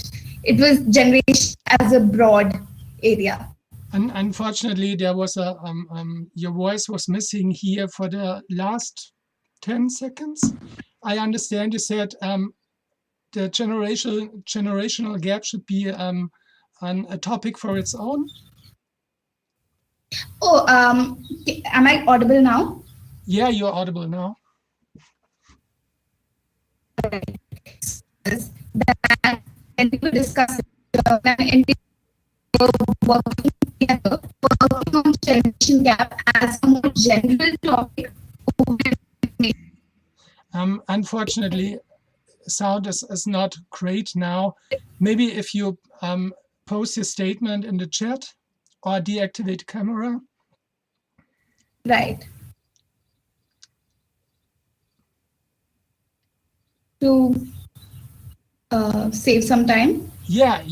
Now you're understandable. All right. So as I was saying before, that I believe that generation gap was a much general topic under information literacy, and in the written part, like in research, I would have liked to go deeper into the German and Indian perspectives, because I understood it and I had a great time learning about it, but I did not implement the perspectives into my writing. So I think in the future there should be dedication to that idea, I believe. To even deeper connect the different cultural aspects within the different topics. Yes. Yes. Okay. I'm probably also providing more time for intercultural interaction, I guess. Okay. Other things? Not really, considering the only thing that is, it's all personal to everyone, because as I said before, this was the first time doing such a thing, even research for a lot of Indian students. So there was hesitancy and there was a little bit of shyness, I suppose you can say, but that can't be helped. And only through experiences like this, you can get it better. Nothing from my side, at least. All right. Thank you. Ms. Davan, have you something to add? Yes, I believe that, like Anya mentioned, there was a bit of hesitation on the part of the participants, but I think that could have been avoided if the phase where introduction between the two sides had been done a little bit earlier, because I think it was done after the first two phases where we were doing individual studies. And if the part where we were introduced to each other was done a little bit earlier, maybe in the first or the second phase, we could have more topics to discuss on. But all over, I think that with each going experiment, it will just get better. So yeah. Yeah, thank you very much, both of you. I guess the student's perspective is probably more important here than an instructor's perspective. Nevertheless, to connect the workshop back to the topic of the conference, we talked a lot about democracy and the relation of intercultural information literacy and democracy, and things came on in the discussion, topics like critical thinking, of being ready and open-minded to be in an environment where there already or actually diverse perspectives are possible, allowed. And I guess from this background, or seen from this perspective, our thesis is that to provide learning environments that realize such transnational learning scenarios, especially fostering intercultural aspects of information literacy, are a way to open up, to broaden people's perspective. Yeah? And this is, I guess, the point of discussion here. Maybe, Francis, we can try again to bring your intercultural perspective or categorization here in. May you try again?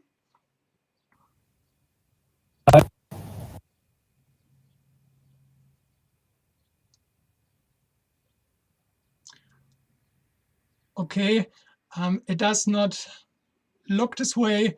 All of the participants may activate their camera again if they like.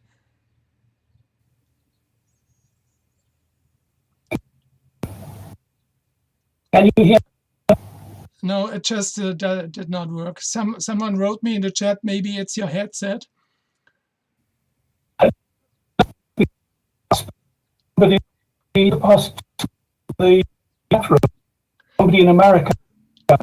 We do not understand a single word, Francis. I'm sorry. Okay. Maybe if you deactivate the headset and try it without a headset.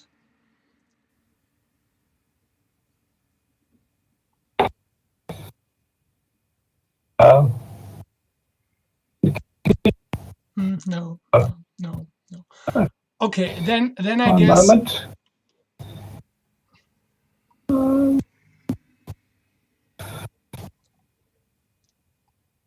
Trying different things here. Then I guess we move on. You can still participate via the chat. How is this? No. Speak. This. No. And this. No. Do you hear me? No. We let it go. It does not work. Okay. Please participate. Yeah, bad things happen too. You can still participate in or via the chat. And yeah, we presented you now with our idea or with one possible approach on how to foster information literacy. My question to the audience is, or our question is, what do you think? Have you any questions? Have you already own experiences in the field? What do you think of our approach? Do you think it's feasible, possible, or have you other ideas? And how do you think we can improve information literacy on a global scale? Yeah? That would be, if you're willing or motivated to share your wisdom or insights or opinions with us, that would be most appreciated.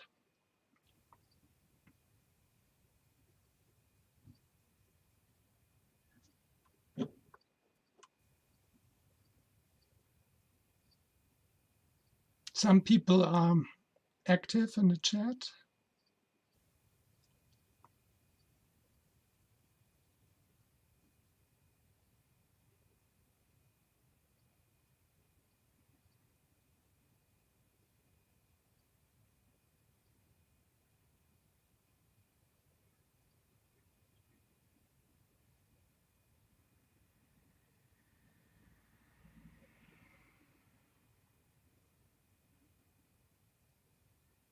Yeah, the first question is a very good question. Maybe I start, maybe Sophie, maybe Francis will enter the discussion, or Tessy, or the students from India. One thing that was already mentioned in the discussion was that with regard to information literacy in a higher education setting, it seemed to me that we in Germany are much more strict with regard to kind of with affordances and the criteria for scientific work. For example, with references that have to be included in one's own argumentation when someone summarizes, for example, the state of knowledge in a specific area, and that the Indians, with regard to that, for example, were not as strict. This was one thing. We know from the literature that in Western cultures, information behavior is foremost, I would say, it's a simplification, but it's an individual thing. Not so necessarily in more collective cultures. And there it is more a social, the social component is much more stronger. There are some investigations with regard to information behavior of refugees, and they strongly rely on personal networks when they try to assimilate or to get acquainted to the new environment, for example. I'm not an expert in this field. I cannot name many things, but I learned, Thomas indicated, I learned a lot from Francis with regard to intercultural communication, that people from different cultures have different approaches to many things, or this is at least one of the factors. And I think our approach of information literacy is, it's Anglo-Saxon mainly. That's not necessarily bad, but maybe it does not fit all over the world. I don't know. This would be point of discussion, I guess. And it was a question. It was not a symbolic question. It was really a question. Do we need to take into account intercultural perspectives on information literacy or not? Is being critical, as being open to different perspectives, is this kind of culture agnostic. Okay, but now I talked a lot. Francis, please restrict yourself to the chat. It really does not work. Okay. Okay. But please involve yourself in the chat. That would be, you're the expert with regard to that.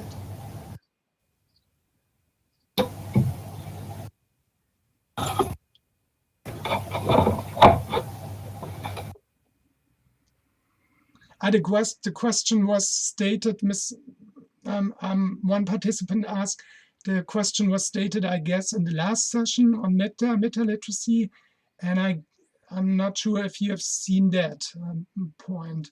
The question was posed in relation to the dimensions included into the meta literacy framework, and my question was if there also should be included a kind of cultural dimension.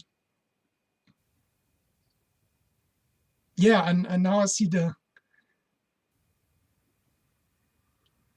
other questions. Maybe Tessy, maybe Sophie, you would like to answer? There was one thing I had in my mind when it came to the meta literacy and the information literacy in culture, because, like, if I understood it right yesterday, you thought about like collaborative and reflective and productive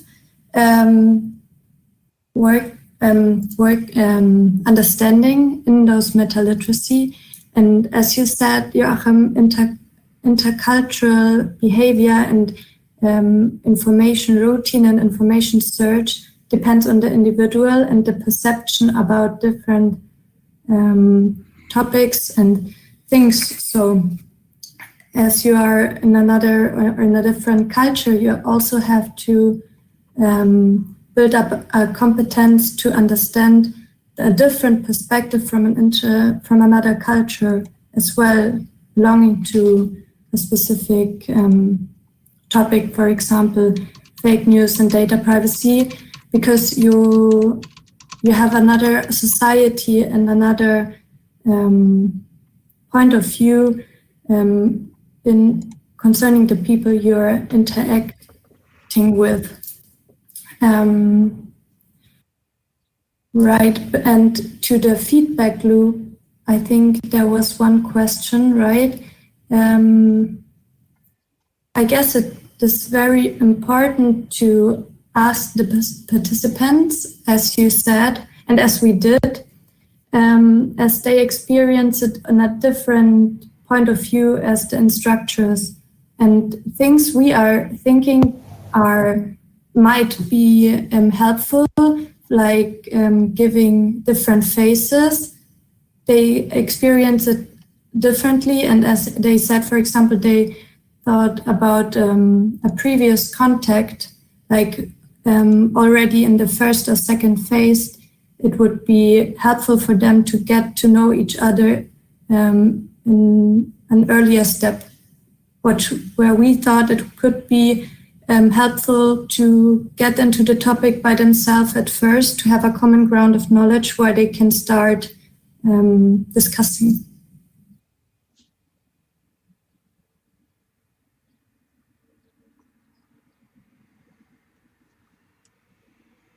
I'm here now on the question, how would you define the lowest common denominator for intercultural media and information literacy? That's quite an easy question. No, quite a difficult one. I don't know, but I guess one basic prerequisite would be that one is ready and willing to encounter the other and its perspective. As a start for conversation and exchange. And I guess this is the most, or maybe in my perspective, the most important point, to come into communication with each other, to see and actually experience that there are things that are maybe different with regard to society, maybe different with regard to socio-economic factors, but maybe also different with regard how people act and think because of socio-cultural factors. For example, I learned as when I watched and listened to the videos students worked out as a learning artifact, I've seen that fake news is a much more urgent problem in India because people are really dying because of false news stated on WhatsApp or forever. And this is what the India media is reporting about. And I'm very happy, or still very, I think with regard to that, in Germany, we can learn a lot because we are not there yet, but we see the problems that can arise. And but yeah, this is just my culture-centric view on what I have learned on or what was one of my central learning results. Yeah, getting to know each other is a good start. Tessy, I unlocked your camera again. You can, if you want to, activate it.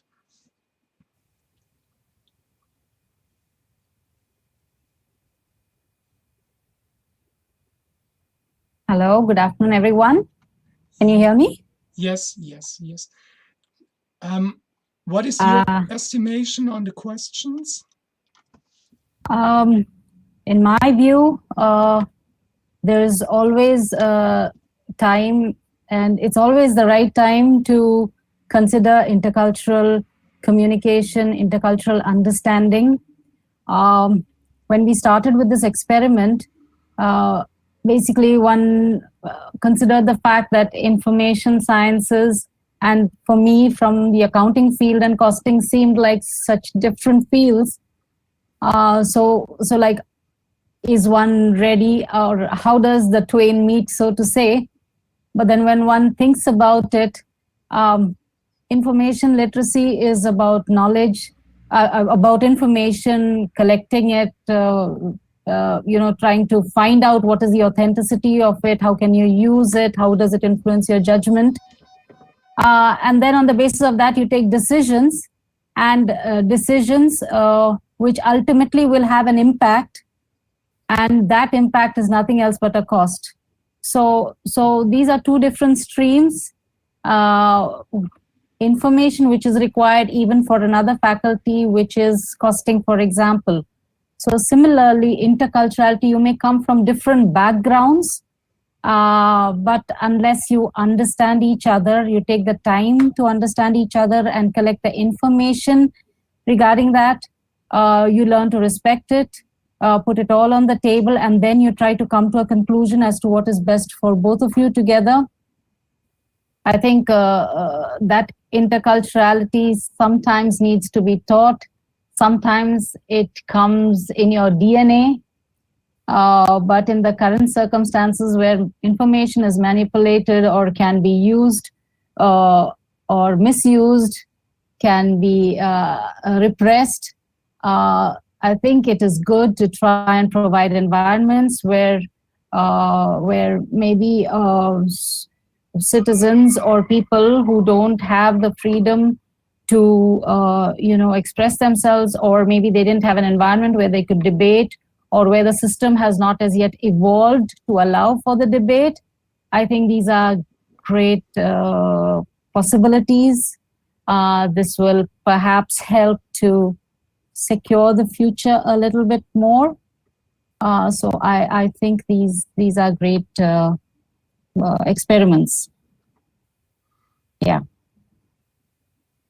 Yeah, we plan to publish a paper to report our experiences to a wider audience, and this is the thing. Now comes the advertisement here. We really think it is worthwhile. The scenario had some problems. For example, the number of German participants was very low. Unfortunately, I hope maybe we can do something about that. But we think this approach deserves to be continued. Yes. Yes. And we think it would be a good and cool, really cool thing from my perspective, if we go beyond Hildesheim, Pune, or Germany, India. If we could include other people, other cultures, other places too.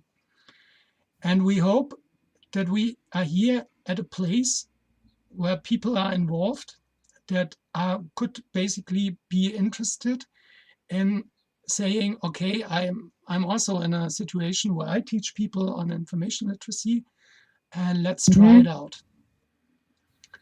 That would be great. Yeah. This would be great.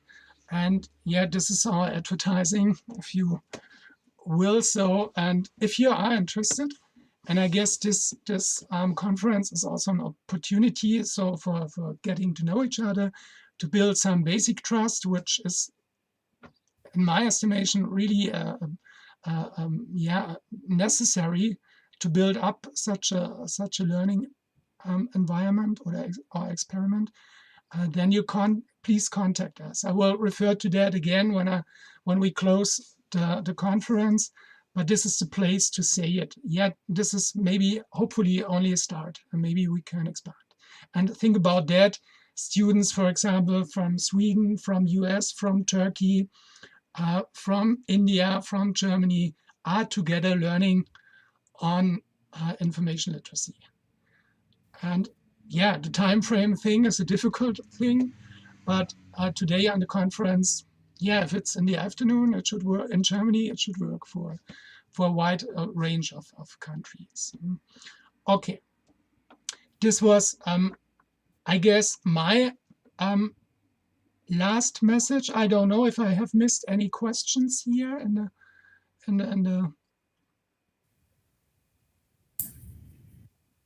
We have one more question, which says, how could a connection to the talk before concerning critical thinking look like?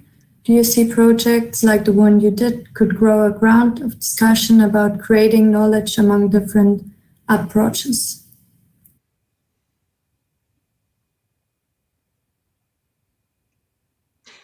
Yeah, Miss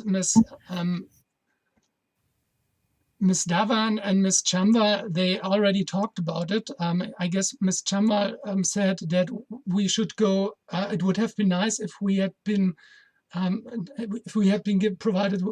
the opportunity to go deeper into the other culture.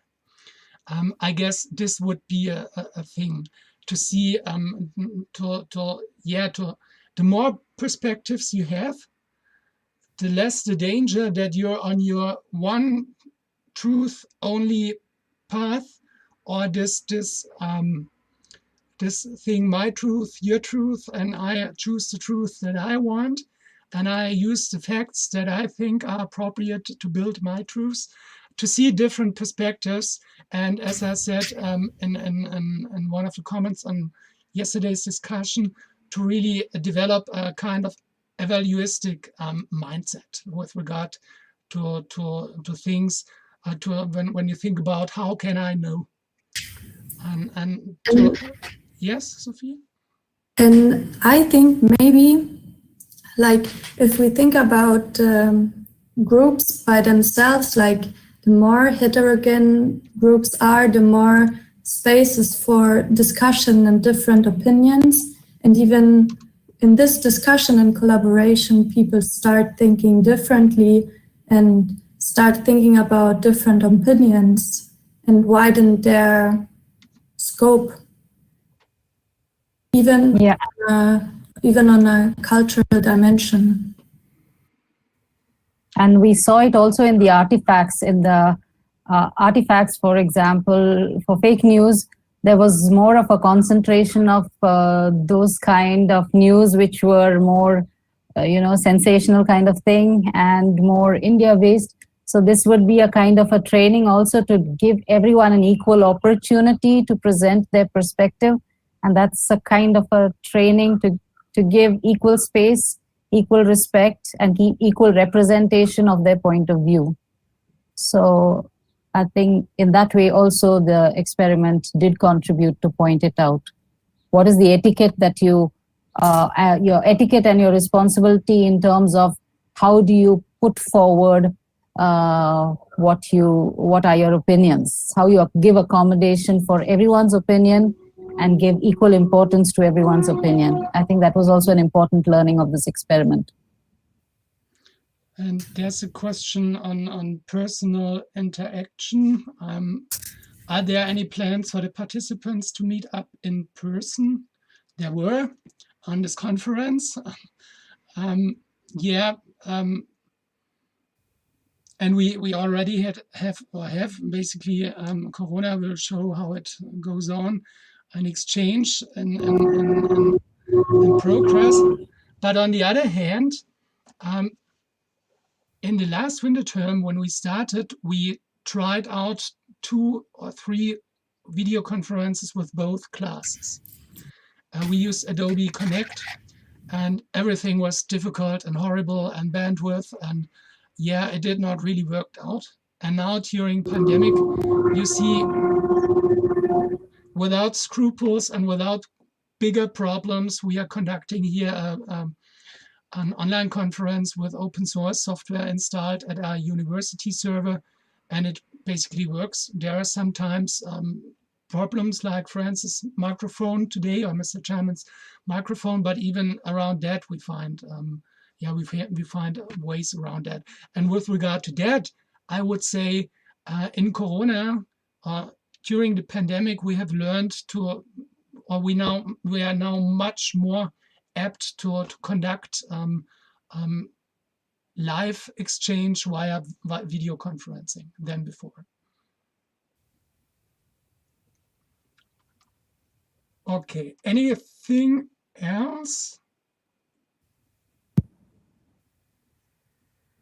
Some participants are hitting their keyboards.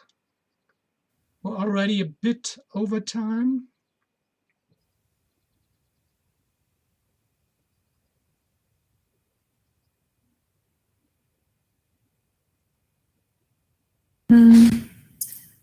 That it is also important to meet face to face and physically. I think that that's true, but I think it's also very important to improve the digital skills in this kind of work, because also in thinking about international projects in the working environment, people should be able to work together in a project without seeing each other physically, and providing technology to have the face-to-face communication like we have now with the BBB, for example, or other technologies. And also, when we're talking about physical mobility, it is restricted to a selected few, how many can be accommodated, say, for example, in Erasmus Plus, or those who have the money power. But when we are talking about virtual experiments of this kind, I think it is possible to expand it a little and allow for that experience, albeit it's on a virtual level, but then perhaps it can be offered to a larger group of students. So it can be an intermediary to the ultimate face-to-face interaction. Yeah, that would be great. Thanks to all of you, especially to Ms. Davan and Ms. Chamwal. I know that's German culture to use the last name.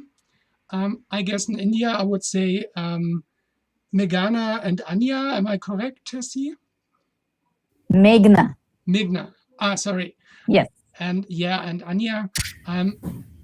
Be it as it may, I'm a prisoner of my culture here. And yeah, but thank you very much for participating. Thank you too, Sophie. Thank you, Tessy. Thank you, Francis. And sorry that technology did not work out. But maybe next time. Thank you very much for being here too. And thanks to all of you for participating and listening. And now, Thomas, do you want to close the session, or should I close the session? Just close it. I'll give a big clap here. Okay. Yeah, on behalf of all of us also, I'd like to thank Hildesheim and Professor Joachim, Professor Francis Jarman, Professor Thomas Mandel. Thank you so much for all the opportunities provided and for this lovely experience. Thank you, Tessy. Yeah, we have a short pause till. Thank you very much. Till 15. I also say thank you. Sorry for interrupting. Yes, Sophie too. Yes. Okay. We have a short pause of only a few minutes. We continue on 15:45 with the talk of Mario Hibert and Emir Vajzović on. No, I'm sorry, we have a pause till 4 o'clock p.m. Mario Hibert and Emir Vajzović will talk about media and information literacy as self-disruption. Sorry, we have half an hour on 20 minutes pause now. 20 minutes. Yes, till 4 o'clock. 20 minutes, so sharp 4 o'clock here, but wherever you are, sharp in the next hour. Please be back. You are now muted.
So I guess we can start again. Thank you all for coming back and joining the last session of this conference, of this successful online conference. And I'm glad to invite the next speakers, and we have a joint talk, which also gives a little bit of variability and it's good to listen to. And we are glad to have in our online conference Mario Hibert Emir Vajzović from the University of Sarajevo in Bosnia and Herzegovina. They would have also traveled to Hildesheim for this online conference, for this real conference, but they couldn't. And we even had some ideas for them to bring students along and to interact with our students, but now the crisis doesn't allow this at the moment, so too bad. So from the University of Sarajevo, they recently had a nice UNESCO project on media and information literacy. And there are some pictures, and it seems to have been quite successful. And it connected the three parts of Bosnia together. As you probably, most of you know, Bosnia is divided in three ethnic parts and has a very complex political structure, to say the least. So here we have a country where it's the topic of information literacy, misinformation, has yet another dimension in this politically very problematic issue.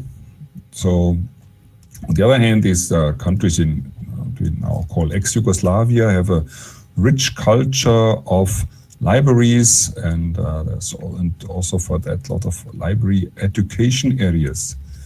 Nevertheless, I know I have to really go through my notes, because when we come to the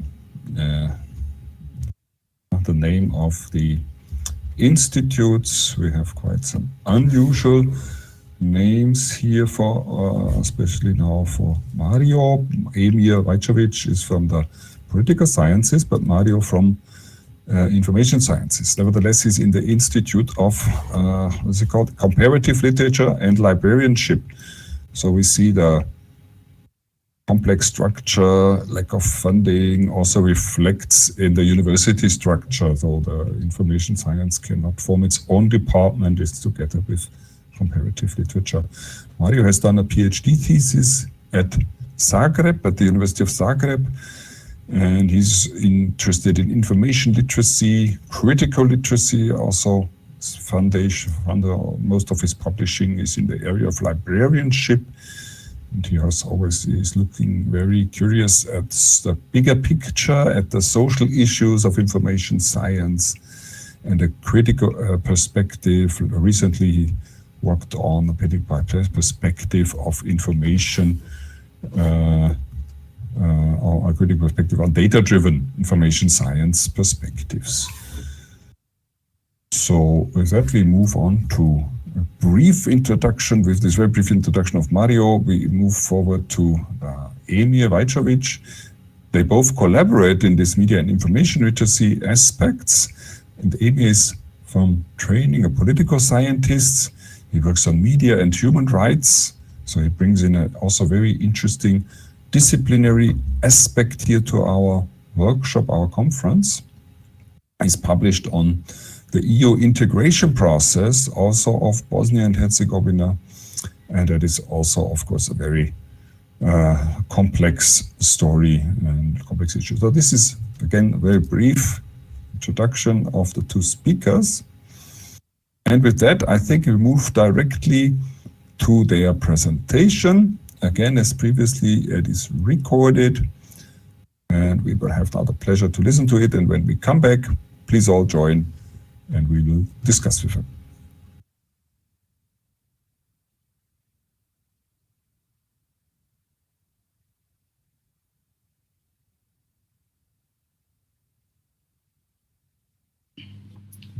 In the aftermath of high-tech coronavirus,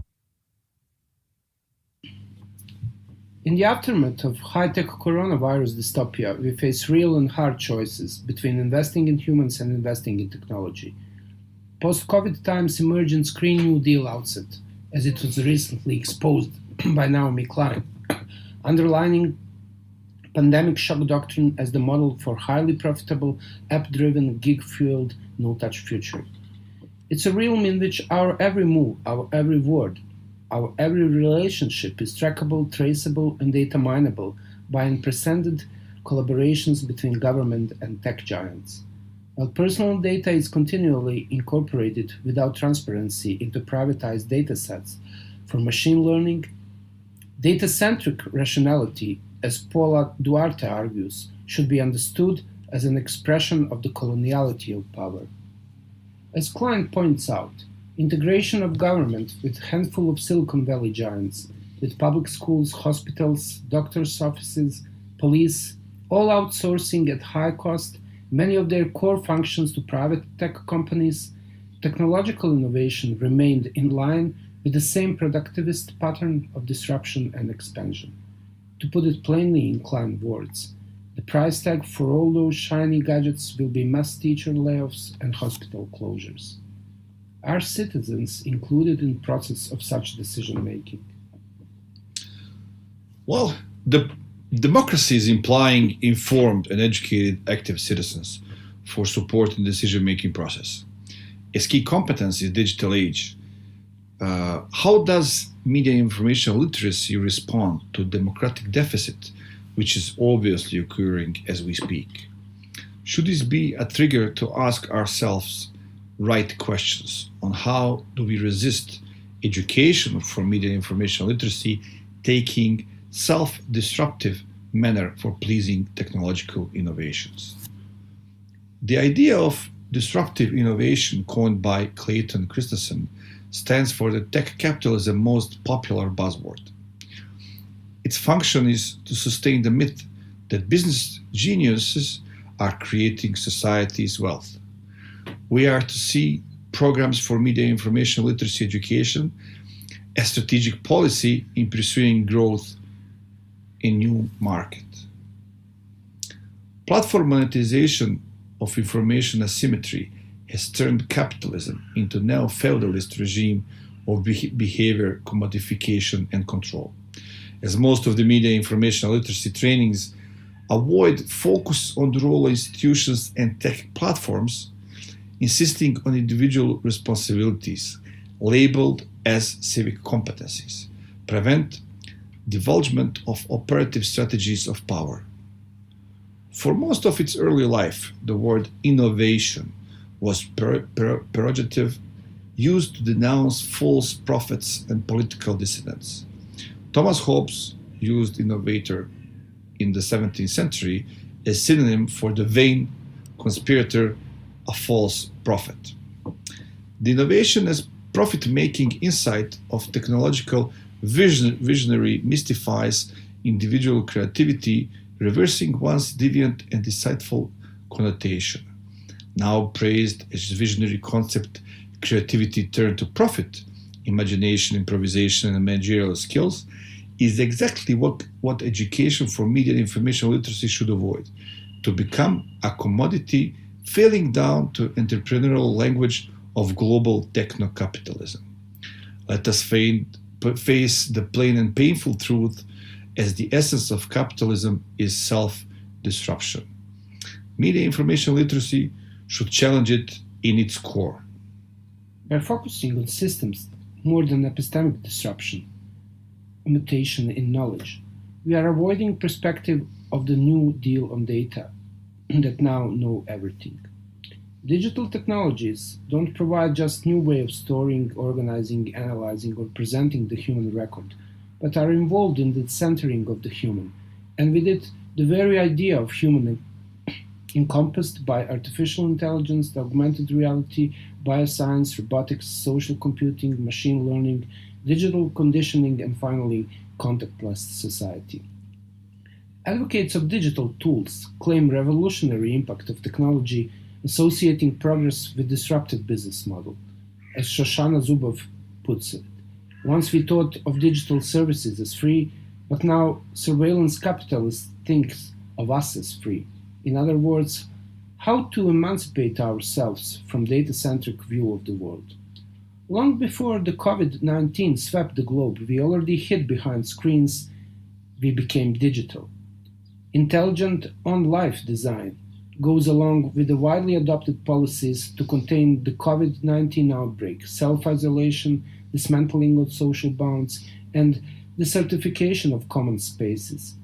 The model of autonomy, once independence from external agents, seems to have found ally for its ultimate realization in the form of cold totalitarianism, as Franco Biffa Berardi puts it, accepted and enhanced as digital salvation. Given to the algorithmic automation of attention, our cognitive activity, memory, language, imagination, has been accelerated by the insertion of machines into the social existence and layers of our affective being. Are we then in need to de-digitalize realms of social and civic life? Questions we should be asking is, will media information literacy help in dismantling insecurity-generating algorithms in all of their forms, from biometric tracking in public and workplaces to behavioral targeting by advertisers, political actors, and foreign countries? As we are witnessing a massive experiment in remote learning, it will be important to ask, will that technology be subject to the disciplines by democracy and public oversight and regulation, without asking critical questions that will shape our lives for decades to come? For example, Naomi Klein is raising some interesting questions. If we are indeed seeing how critical digital connectivity is in times of crisis, should those networks and our data really be in the hands of private players like Google, Amazon, and Apple? If public funds are paying for so much of it, should the public also own and control it? If the internet is essential for so much in our lives, as it clearly is, should it be treated as non-profit public utility? With the erosion or retreat of state commitments, the public failure occurs when instruments of the state cannot satisfy public needs and deliver service effectively. This failure occurs not necessarily because the state is the inappropriate agent to solve the particular problem. It may occur when the public sector has been intentionally dismantled, degraded, or underfunded, while expectations for its performance remain high. The role of the state, in line with social contract theory, is to be continuously re-examined. We have already seen that physical, social, and epistemological insecurity, only to name a few, reasons for arguing for renegotiating social contract, since current one is obviously outdated. We need social contract 2.0. Furthermore, more troubling is the fact that the free will as the essence of democracy is questionable, since our democracy choices are obviously determined by some 5,000 data points generated by ourselves unconsciously through cyber behavior and data gathering environment. The request for the new social contract, digital social contract, between people and the big tech companies should ensure equal distribution of wealth, the universal rights and freedoms, and demystification of power pyramid in digital feudalism. A common citizen in democratic society has substituted his role of sovereign in reinforced digital society to 3C: customer, consumer, commodity. How do we see government by the people, for the people? In 2010, in his influential book, You Are Not a Gadget, tech guru Jaron Lanier observed the emergence of peasants and lords of the internet.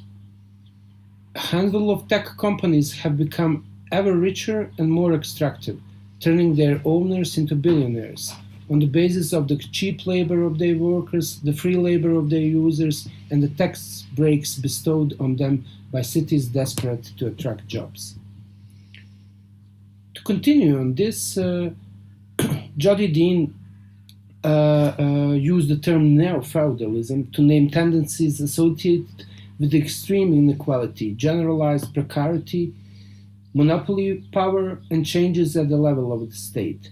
The extractive dimension of network technologies is now pervasive, intrusive, and unavoidable. The present is not literally an era of peasants and lords, but it lets us understand the primary political conflict as arising out of neoliberalism. If labor struggles under the capitalism prioritize the point of production, under neo-feudalism they occur at the point of service. Viewing contemporary capitalism in terms of its feudalizing tendencies, Jody Dean illuminates a new socio-economic structure with four interlocking features: parcellated sovereignty, new lords and peasants, hinterlandization, and catastrophism. Parcellated sovereignty stands for the fact that nation-states promote and protect specific private companies. Citizen-states relate to Apple, Amazon, Microsoft, Facebook, and Google as if these corporations were themselves sovereign states, negotiating with, trying to attract, and cooperating with them on their terms. New lords and peasants stands for the digital platforms as the new watermills, their billionaire owners as the new lords, and their thousands of workers and billions of users as the new peasants. The tech giants are extractive, VR data. Hinterlandization means that city gets richer and more people become homeless. Moreover, citizens under the condition of technological unemployment lose general capacity to reproduce the basic conditions of livable life. And finally, catastrophism. Since capitalism is an insecurity machine, as Asa Taylor puts it, neo-feudal divide demonstrates overwhelming sense of freedom incompatible with democracy. Following this framework of forensics of exploitation, as Kate Crawford and Vladon Joller named it in their essay from 2018, in which they mapped the complexity of the 21st century supply chain, drawing out the connections between resources, labor, and data extraction that inevitably goes back to traditional frameworks of exploitation. According to these authors, we should face with the less visible threats of the materiality of technological systems. It is to be said, as Jussi Parikka contends, we should try to think of media not from the Marshall McLuhan point of view, in which media are extensions of human senses, but rather as extensions of Earth. When reflecting upon media and technology as geological processes, it enables us to consider forms of exploitation of human and natural resources, concentrations of corporate and geopolitical power, and continual energy consumption. Data extractivism, together with techno-solutionism, as Evgeny Morozov puts it, could be seen as a background theory for Mackenzie Wark's argument in his latest book, The Capital is Dead, in which he examined his radical and visionary arguments of emphasizing asymmetry of information by which tech giants extract more information than they give in services. It argues that it has empowered a new kind of ruling class, a vectoralist class, that owns the means of organizing the means of production. I quote, "Dystopian here may be less the sharing of information than asymmetry of the sharing. The belief system of the ruling tech class, the Californian ideologists, assert that social and political debates about the future have now become meaningless, if not concerned with enforced digital transformation under the umbrella of platform capitalism intermediaries." Finally, what the Green New Deal invokes is that there simply won't be any money left over for urgent public priorities, never mind the Green New Deal that our planet urgently needs. Contrary to the popular understanding, there's nothing ideal or immaterial about it. Information only exists when there is a material substrate of matter and energy to store, transmit, and process it. Existence of the brutal extraction economy, citizen-friendly smart businesses, citizens as product in the social spectacle of big data. Without critical insight, citizens will not have much to say on how to pursue sovereignty of technological infrastructure. Yet, neo-feudal hypothesis could help us identify what we want to defend, and education for media and information literacy may be our only long-term shield from ourselves. Media and information literacy theories faces the lack of comprehensive critical internet theory. How can we criticize the future? Is it possible in the first place to articulate alternatives to the present? Does media and information literacy bring clarity to the issue of smart society, when there is a digital fix for every social and political problem? In other words, how to escape the smart fetish. We are in need to develop more collective intelligence about machine intelligence, more public education instead of learning machines, and the regime of knowledge extractivism, since it reinforces old colonial roots. If only to demystify ourselves as disruptive innovation, educators for civic and scholarly investment, we could maybe become post-digital and make media and information literacy new market force by the people, for the people, and enable us to understand the consequences of the digital age and a paradigm with which it is possible to examine and understand this enhancement.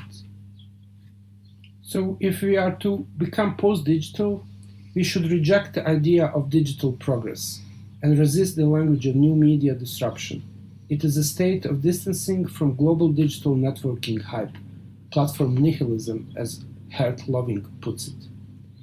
In subverting the digital narrative that there is no alternative to critical media and information literacy resistance, we should find sobering position away from disruptive futures we are taking to.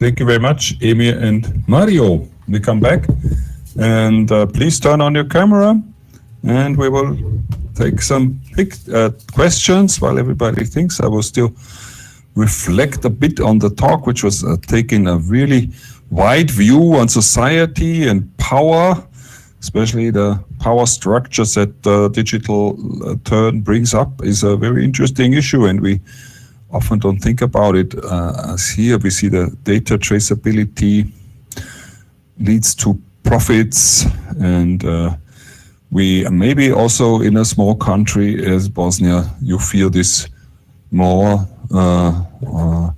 deeper than we do, and it's maybe good to listen to this very intensively. I liked very much the notion of we don't have free services. We are on the other way around. We provide free data for companies. We are the free gadget, the free asset that others can use to make their fortunes, right? So definitely a very important perspective, and we see the conception of an insecurity machine. Does that really make democracy impossible? How sovereign are we still?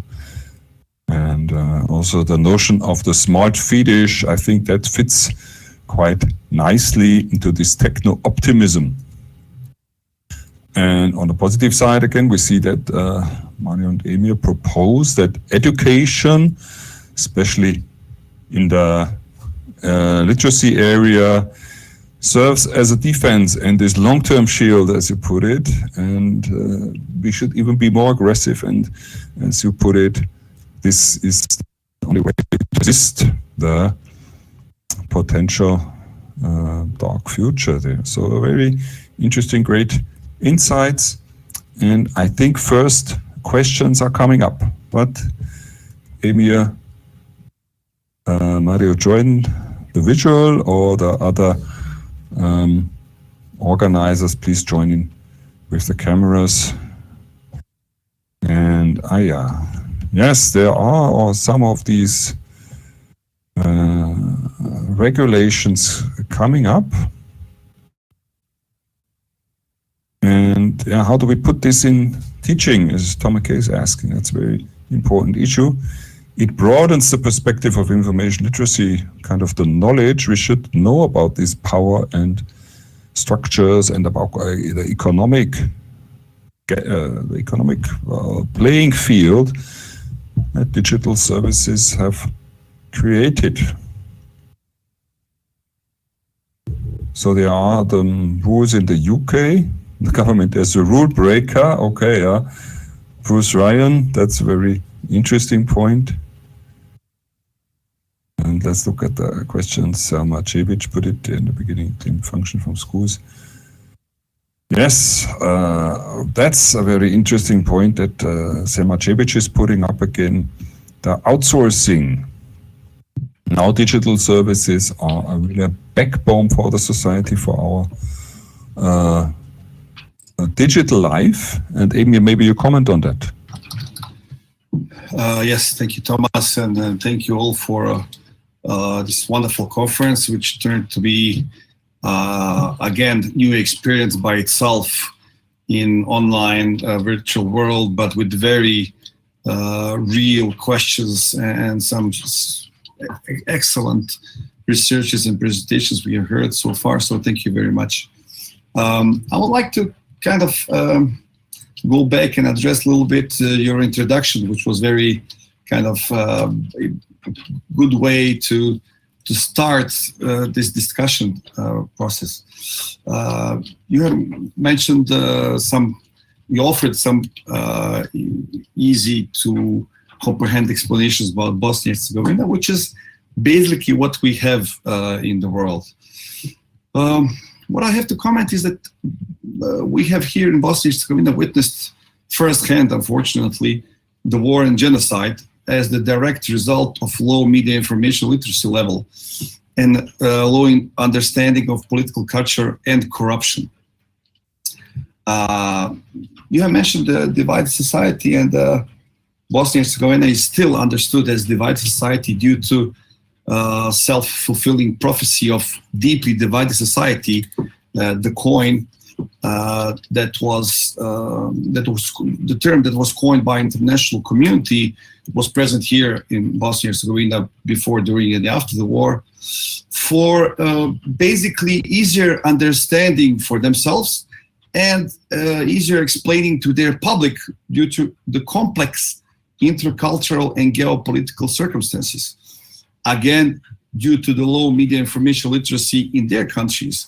So basically, we are reducing the level of information we are exchanging for the sake of kind of being more simple, and thereby undermining the general media information literacy in the communication channel. Digital, what we have argued in our presentations, among other things, that digital transformation of society has strengthened the forces that are able to, let's call it, Bosnianize the world if we don't apply strategic education for media and information literacy. We have just to go through some of the comments, and I will leave to the others and my colleague Mario. What we are doing here, what our experiences so far in the past several years, working with UNESCO, UNICEF, stakeholders and decision makers in the country, in the region, is that we have developed and we are still developing strategic approach to media information literacy in education system and basically in the digital society, in our society. So we have devised the hybrid model of multi-component integration of media information literacy in Bosnia and Herzegovina, which is trying to get all the relevant stakeholders on the same page of developing education for the educators first, but also trying to work with libraries in primary and secondary schools as key focal point that needs to integrate media information literacy through cross-curriculum teaching in primary and secondary schools, and even in preschool for the younger kids, and of course their parents. I'll go to the two questions. In the meantime, leave the floor to my colleague Mario. Thank you, Emir. Thank you, everybody. Congratulations for the great conference, online conference. And as Emir have said, we have noticed that the most of the media and information literacy curricula has been developed in a political sense, and we tried to bring political and economic issues of information and media literacy to our workshops. So we actually ended up discussing how to approach to academia and society and teachers in a manner that we found very usable in a Finnish model, which offers open course for AI literacy for their citizens. So we started negotiating first among ourselves to develop the fitable matching approach to the developing AI literacy for the from the periphery, let's say. And we are actually continually asking ourselves in terms of what's happening around the world now. Are we going to invest more into the technology or in people? So that's why I think that the reference that we made from Naomi Klein, that as she puts it, that we are actually approaching not a Green New Deal, but the Screen New Deal. It's really important question to address to everybody, not only here in Bosnia, but generally globally. How we will cope with the anticipation of the political and economical technological solutionism that it's actually making our quite normalized to the effects of our situation of being hooked to the platforms, and so we trying to negotiate between the digital literacy and media and critical media and information literacy that we find exceptional for bringing forward humanist and social issues towards the technological determinism, which is actually encompassing our global present, let's say algorithmic present that we are all living in.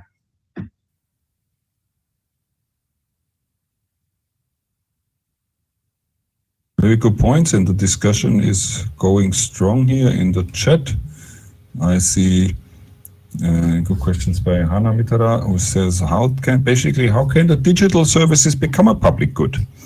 How can we make a search engine or basics of search engine become part of an infrastructure that is controlled by the people? And as Bruce Ryan put it, without deep technological knowledge. So that is certainly interesting. There has been discussion in Germany recently, also a few years ago, about shouldn't a web index for search engines become a public part of public infrastructure, just like roads in the physical world. any ideas on that, or do you want to comment on any of the other questions that have been posed already? I think that we are mostly engaged with the front end of the internet. So the invisibility of the computationality is something that is really hard to not just research but also to teach. And teaching our students and teaching the society about the back end of the internet, then I don't think that we can make any progress about what could be done. And so how to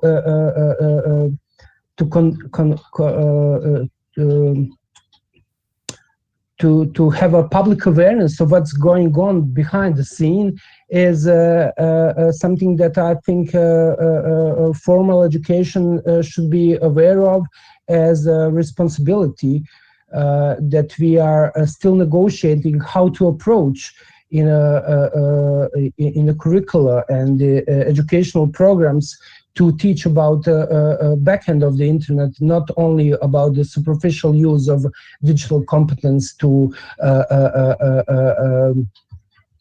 accelerate the agenda, which is obviously in front of us. Mm-hmm. Yes, definitely. There's also another issue.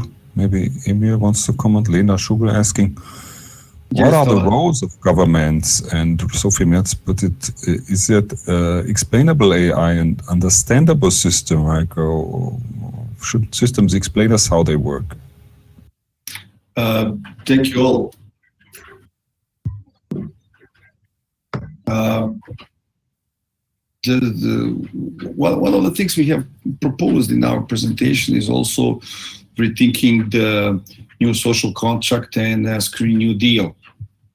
Basically, we should go back to the basics and question current balance of power or a general idea of sovereignty by the people. In the theory of social contract, we are relaying part of our sovereignty to the state in order for the state to provide us security, and this should ease on all the problems between the people. But now we have new players, and we need to see how this balance of power with the big tech companies should work around. As we are seeing with becoming post-digital and make the media information literacy the new market force, as we said, by the people, for the people, and enable us to understand the consequences of the digital age and paradigm in which it is possible to examine and understand these enhancements in society we have. In practice, we're introducing the courses at the university level, but working in the same time with primary and secondary education to kind of get the whole holistic approach in getting this strategic development of media information literacy education in our society. We are a relatively small country with limited resources in education, science, and research. Hence, we are probably not the player that will be playing with the big players like China, US, and others in artificial intelligence.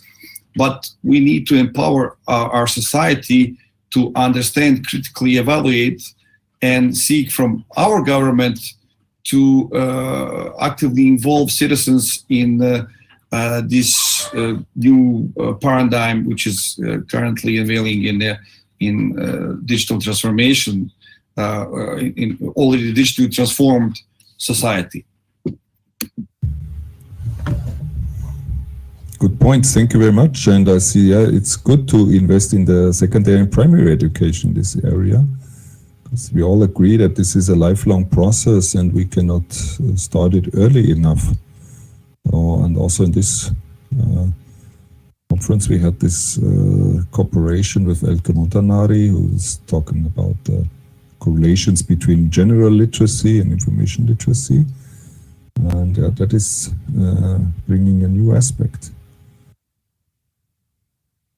Ah, yeah, okay. There's the idea of SOS. Yeah, how can we empower that? Is free software one player issue? We think about free knowledge as in Wikipedia, also as a great enabler of the people for the people. But of course, we see the big tech companies who enact an amazing control over our lives. And as Emir has put it, the government should create a playing field where they involve the citizens in the creation and use and control of these digital infrastructures, so that to make sure that they really serve the people. Further comments? Yes, the code has to be public. Thanks. Yeah, I'd like to add also that when we hear that the digital education is the future of education, I guess we should ask ourselves, does this type of education make us any wiser, any kinder, and more human? Or is it a way to increase time spent to the computer, entrench social distancing, and make our world more artificial and impersonal than it already is? And that's something that we should continually ask ourselves when accepting the determinism of today, because without being critical, open-minded teachers, we are ending up between either technological solutionism or digital socialism, as I would like to put it, because technological solutionism somehow is ready to include any diversity, any identity, but not tackle the issue of marginalized and poor. So the digital divide is always a social divide, and before we start to tackle that issue, so we won't be able to cope with the mainstream agendas, which is actually putting us in a kind of the new normal, which we don't have answer how to make the exception to that agenda. So becoming post-digital, I think, is to become distant and some kind of a sobering effect from meta-narrative of digitalism, which somehow is another grand narrative of today, and from the perspective of social sciences, I guess those questions should be fundamental for our understanding how the media and information literacy should be developed in the future.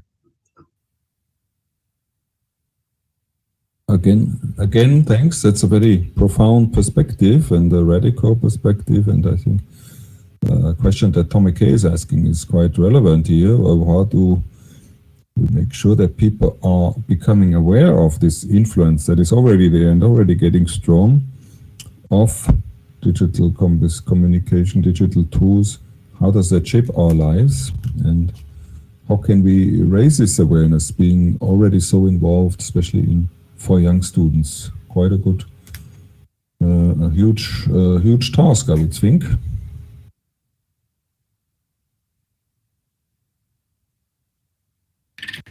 If I may, just continue on this, but we need to understand also that the new generations are born into digital narrative, and they're shaping their youth and later life based on these assumptions and circumstances. For me, when I first got introduced with the phenomenon of gaming, streaming, esports, I was a bit confused that it is such a huge market, but then again, and that these some of the teams and players are basically the teen idols and the ideal sportsmen that they are looking after.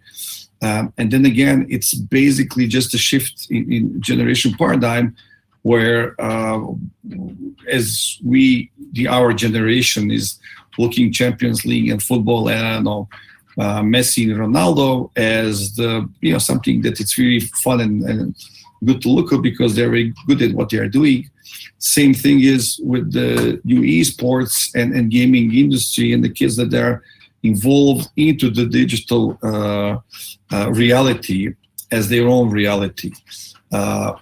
What we as educators have the obligations to do is start early age, even before they have the first contact with technology and digital environment, to start explaining and learning on the wise and prudent use of technology, and start early age understanding for technology, as Mario has mentioned, and the back end of technology and their education, and also all the complex things that are for them something to be easily understood, such as using, I don't know, Facebook application and platform. But then we still have a lot of discussions among academia. Is the Facebook platform or is the Facebook media? Are we few among 2 billion journalists or free labor for Facebook, or we are just using the free platform? Obviously, Facebook is arguing that they are not media because then they will be subject to regulation. And like this, they're just providing free service and they're financing them through advertisement. Obviously, not going deeply into how they get to this very successful advertising methods.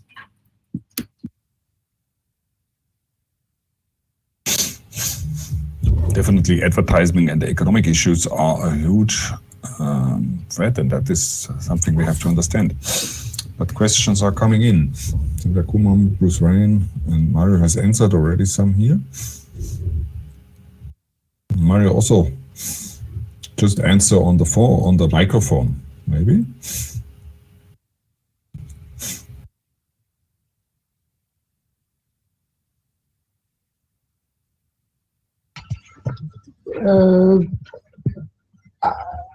I wanted to make a point about the lacking of the different narratives about the history of the internet and digital culture in general, because what I found very often that is happening, that digital competencies and technical skills are prevailing than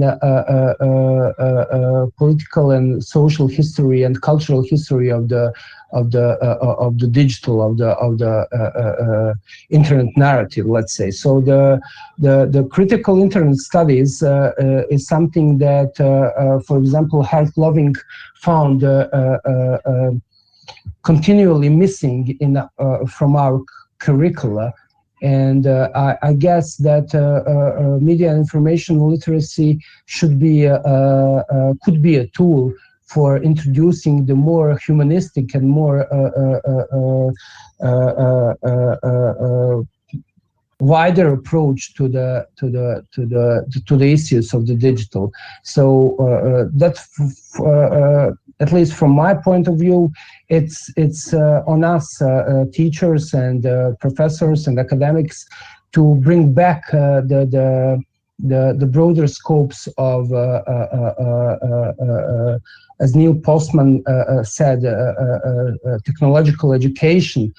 not just about being skillful, about using new tools, new applications, but about contextualizing and critically rethinking literacy in general. So in that terms, I guess that media information literacy should follow the path from learn, unlearn, and relearn if we want to cope with the prospects and the agendas that are currently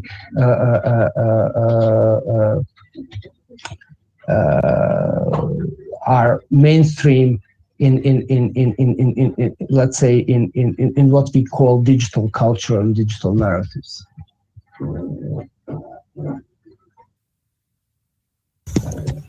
Thank you. Yeah, we see these discussions again in the chat, and people are using this sometimes in parallel, sometimes following our thoughts. Yes, we have to get this wider approach to contextualize what happens when we introduce new digital tools into our ecology, what happens to the lives and our ways of behaving and also our actions. But also, I think, Mario and maybe others, we are quite asking a lot of not only the educators, but also of the users. Sure, we would all agree that we should have these skills, we should have this understanding. But there's also the digital world is getting extremely complex and the economic features are getting complex. It's quite hard to follow up on that and put this continuously into our information literacy education. Is it? So maybe a question for everybody. How much is that still possible?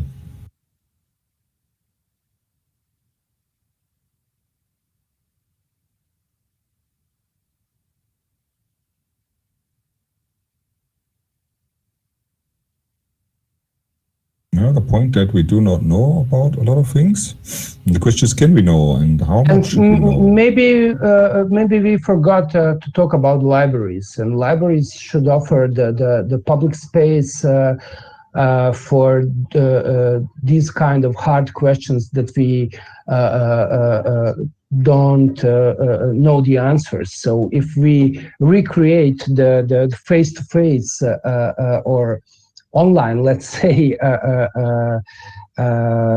contact with our users to empower them to ask not just for the information sources, but for the answers for the questions that we can bring into the place of into the space of public library, different stakeholders and test or experiment if the public sphere is still existent, let's say. I guess that without the critical approaches from librarians, we won't be able to grant universal access to information, because we know that intellectual property issues prevent most of the users to get real access to the scientific knowledge, let's say. So it's not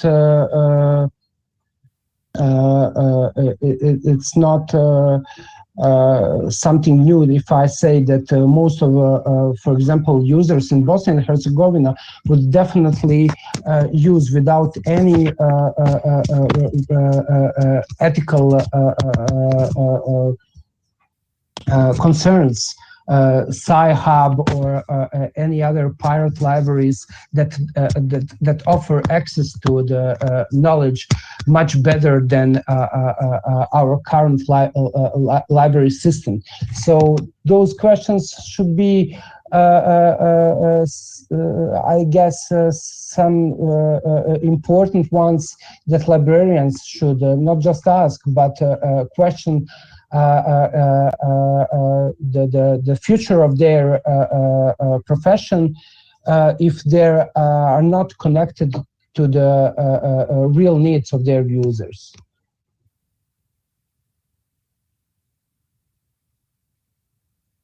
Yes. Sure.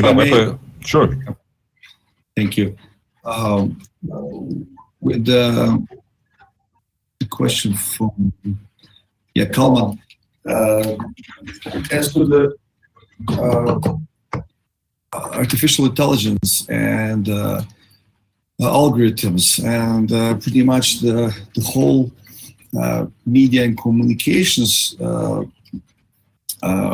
world there that is shaping our views, the sources of our information, and mainly the education now also as well. And as we see this, they're slowly lacking this watchdog function as well. So as we propose, we need to reshuffle this approach and impose some kind of, if you want to look at it as ancient Athens citizens' overview of artificial intelligence and algorithms for the sake of understanding what is going for, what is being used, and do we want to have this kind of environment, and is it in line with universal human rights and freedoms? Because this is something that we should always go back to understanding of human nature, life, which is expected for human being, and fundamental rights and freedoms. And based on that, go analyzing, do we accept the new privacy disclosed or undisclosed features of applications, platforms? How where are we going to go with development of machine learning, artificial intelligence, for what's going to be used, what the humankind is profiting from it? Do we as citizens have any profit from this? Not material, but in terms of reaching the ultimate happiness.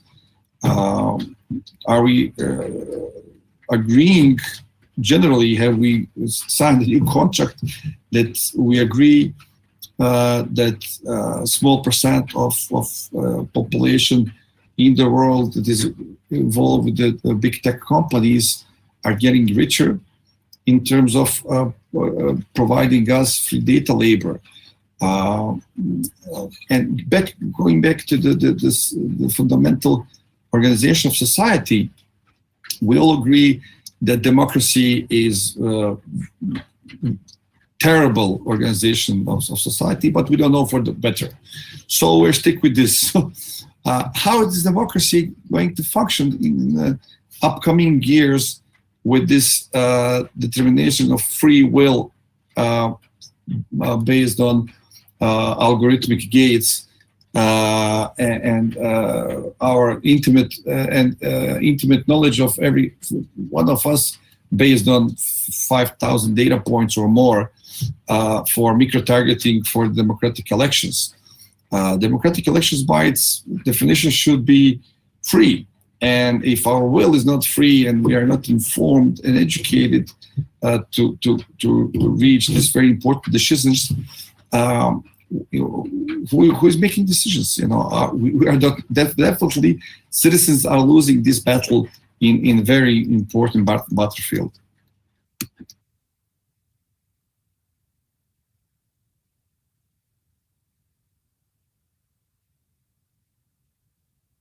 Yeah, definitely, though these societal issues are very relevant and we need to move into that direction. And again, some questions are coming in. So definitely, how much do we have to understand in order to be critical and move forward to agendas? And Elke's question is now coming. Yes, but we should always know about the hidden agendas and that there might be a societal impact and there might be somebody benefiting. And we see that, as Emir has emphasized, we see at the moment very well that some people are benefiting from the way the digital tools and digital world is organized. And some may fear they benefit, but obviously there is a huge profit and gain in the big companies. So that is something we need to be always aware of.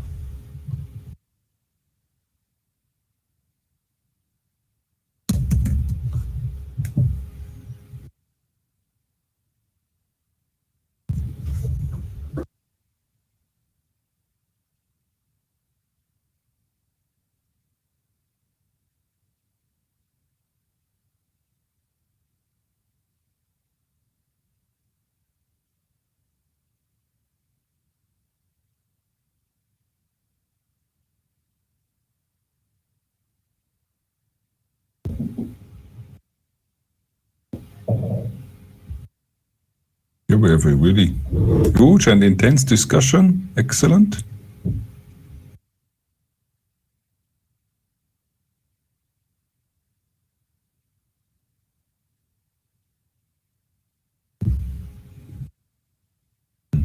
Yeah, the active ethical participation of producers of information rather than uninformed consumers. Good way to put it, Tom McKay. Excellent. We should know what happens with information and always use it in an ethical way. But again, they can have many, many facets. And yeah, we cannot understand. We should try to know. There are some effects. There are some changes that new digital gadgets will bring into the world. We might feel that they are very convenient for us, but they make others richer, maybe. And they also might change the world that the way we interact and the way we work together, make decisions. And as Emir put it, yeah.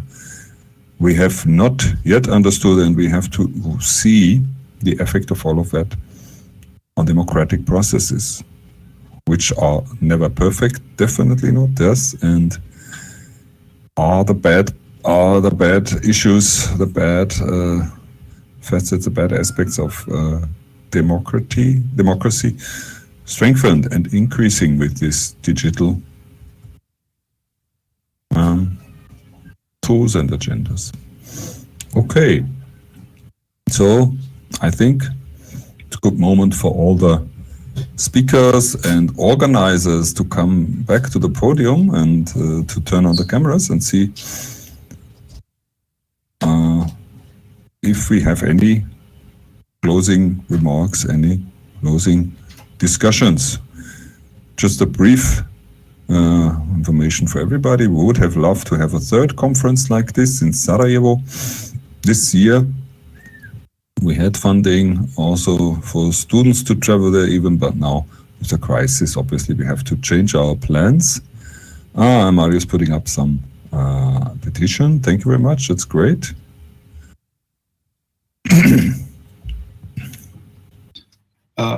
On our behalf, also Thomas and Joachim, Daphne, and other involved in organizing this wonderful conference, we'd like to extend our gratitude for being part of this wonderful event, a wonderful group of people. And as you have announced, we are looking forward to see you in virtual Sarajevo, hopefully soon. You are now unmuted. Very good. Probably we will move to the digital and we will inform all the participants. Maybe we'll even do a similar format or we learn from this. So Joachim, please. Yeah, I think we directly continue with the closure of the conference. Hopefully not closure of democracy. I take it that the last talk had a bit dystopian feeling to it. And I guess we discussed all three levels, social levels of information literacy on this conference. Mostly we are usually concerned with the micro level of the individual user, hopefully being information literate or to be brought or to behave information literate. But we also talked about how to teach, the role of libraries on concrete teaching offers. And now we already have, we also have explicitly covered the third level, the societal level.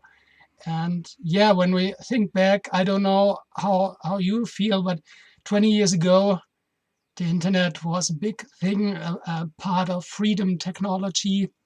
And look what has happened now.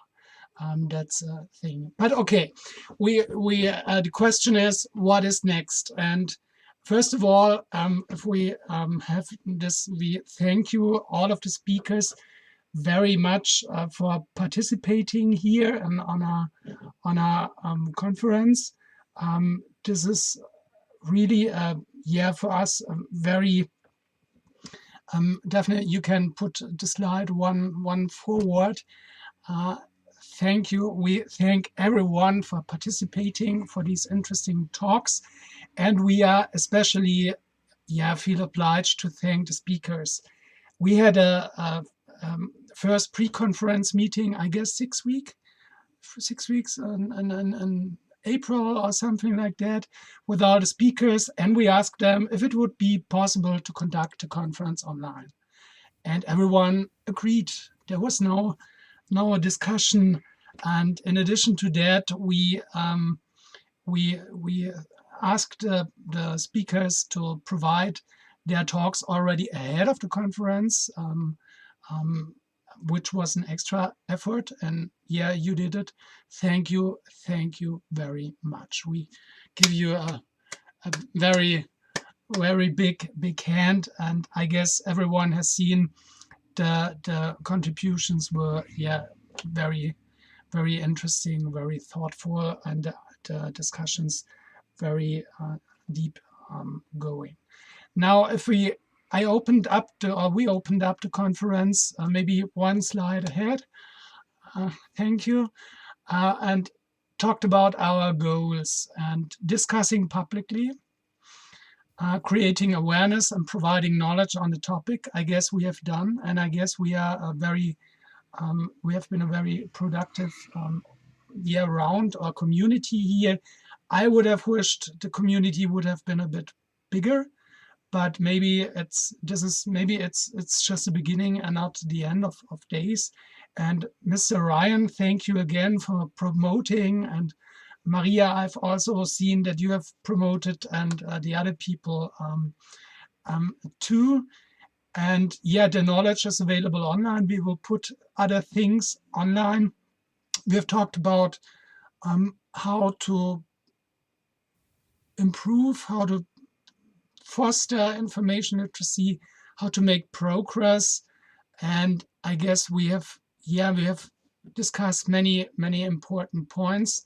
I will not go into depth here, but we have covered many areas, and I learned a lot, and maybe that would be the hope you all would have learned, that you all have learned a lot. Sorry, bad English here on part of the speaker, but bear with me, I'm German. And this is also was also a goal, bringing together stakeholder groups. And maybe I hope that we can use this occasion as a starting point for further endeavors. And that brings me to the next slide, to the question how to continue respectively, or in other words, what's next. We will provide live sessions on the website. And also the videos are already available. We will amend and this information with further things.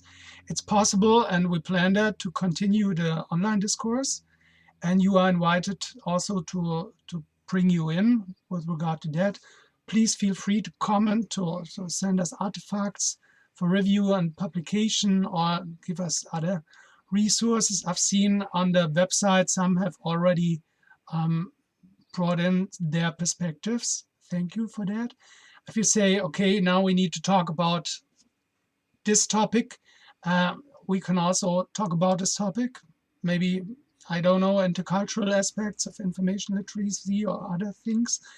This is a continuation of online discourse. And now to be a bit more concrete. the project will end at the end of the year, but there's a twofold continuation at least. First of all, we have told you in the session or in the workshop that we plan to continue this intercultural learning thing. Please contact us if you're interested. There's no guarantee, but if we come together and think about it, there's a high probability that this goes on. And Thomas, maybe you would like to say something about the upcoming or already ongoing project? Yeah, the crisis especially hit this project as well very hard. We would have had Bosnian group now in Hildesheim if we had the conference, and we would have traveled there in the fall, but now we may have to also consider digital format, and we will discuss it in the next weeks and get in touch with everybody, and we hope we can discuss this role of the information professionals. I think that Mario has stressed so much now in this, also in the discussion. How can libraries and maybe other forums for rational discourse support this development and understanding of the digital world, of all these problems that we have discussed here. So we'll get in contact with everybody, and hopefully there will be some way to move on with this discussion. Thank you. Mm-hmm. Yeah, and I also thought, I mean, we are not a typical scientific conference, but rather, I guess a kind of workshop. But I found it especially interesting, this kind of interdisciplinary gathering.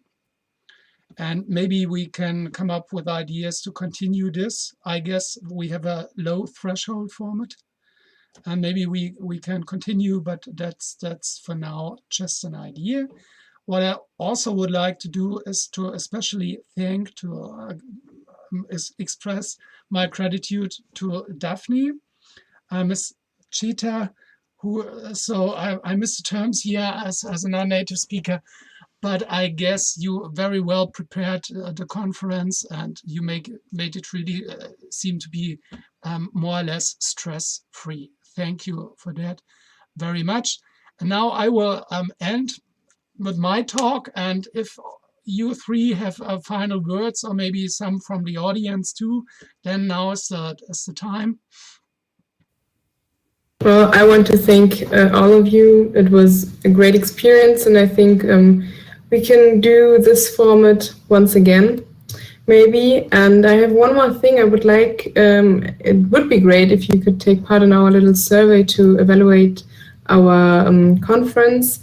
It is both in English and German, and thank you so much for your participation, for the discussions we had, and I'm very happy that we could make all this happen online, and I'm looking forward to meeting you again in person or online, and thank you everybody, and stay healthy. Ja, ich möchte mich auch verabschieden. I wish to say thank you, and I hope we will meet again, and I really appreciated all these ideas from different fields, from education, from library sciences, from information science, and from linguistics and politics. So hope to see you again. Have a nice Sunday. Goodbye. Stay healthy.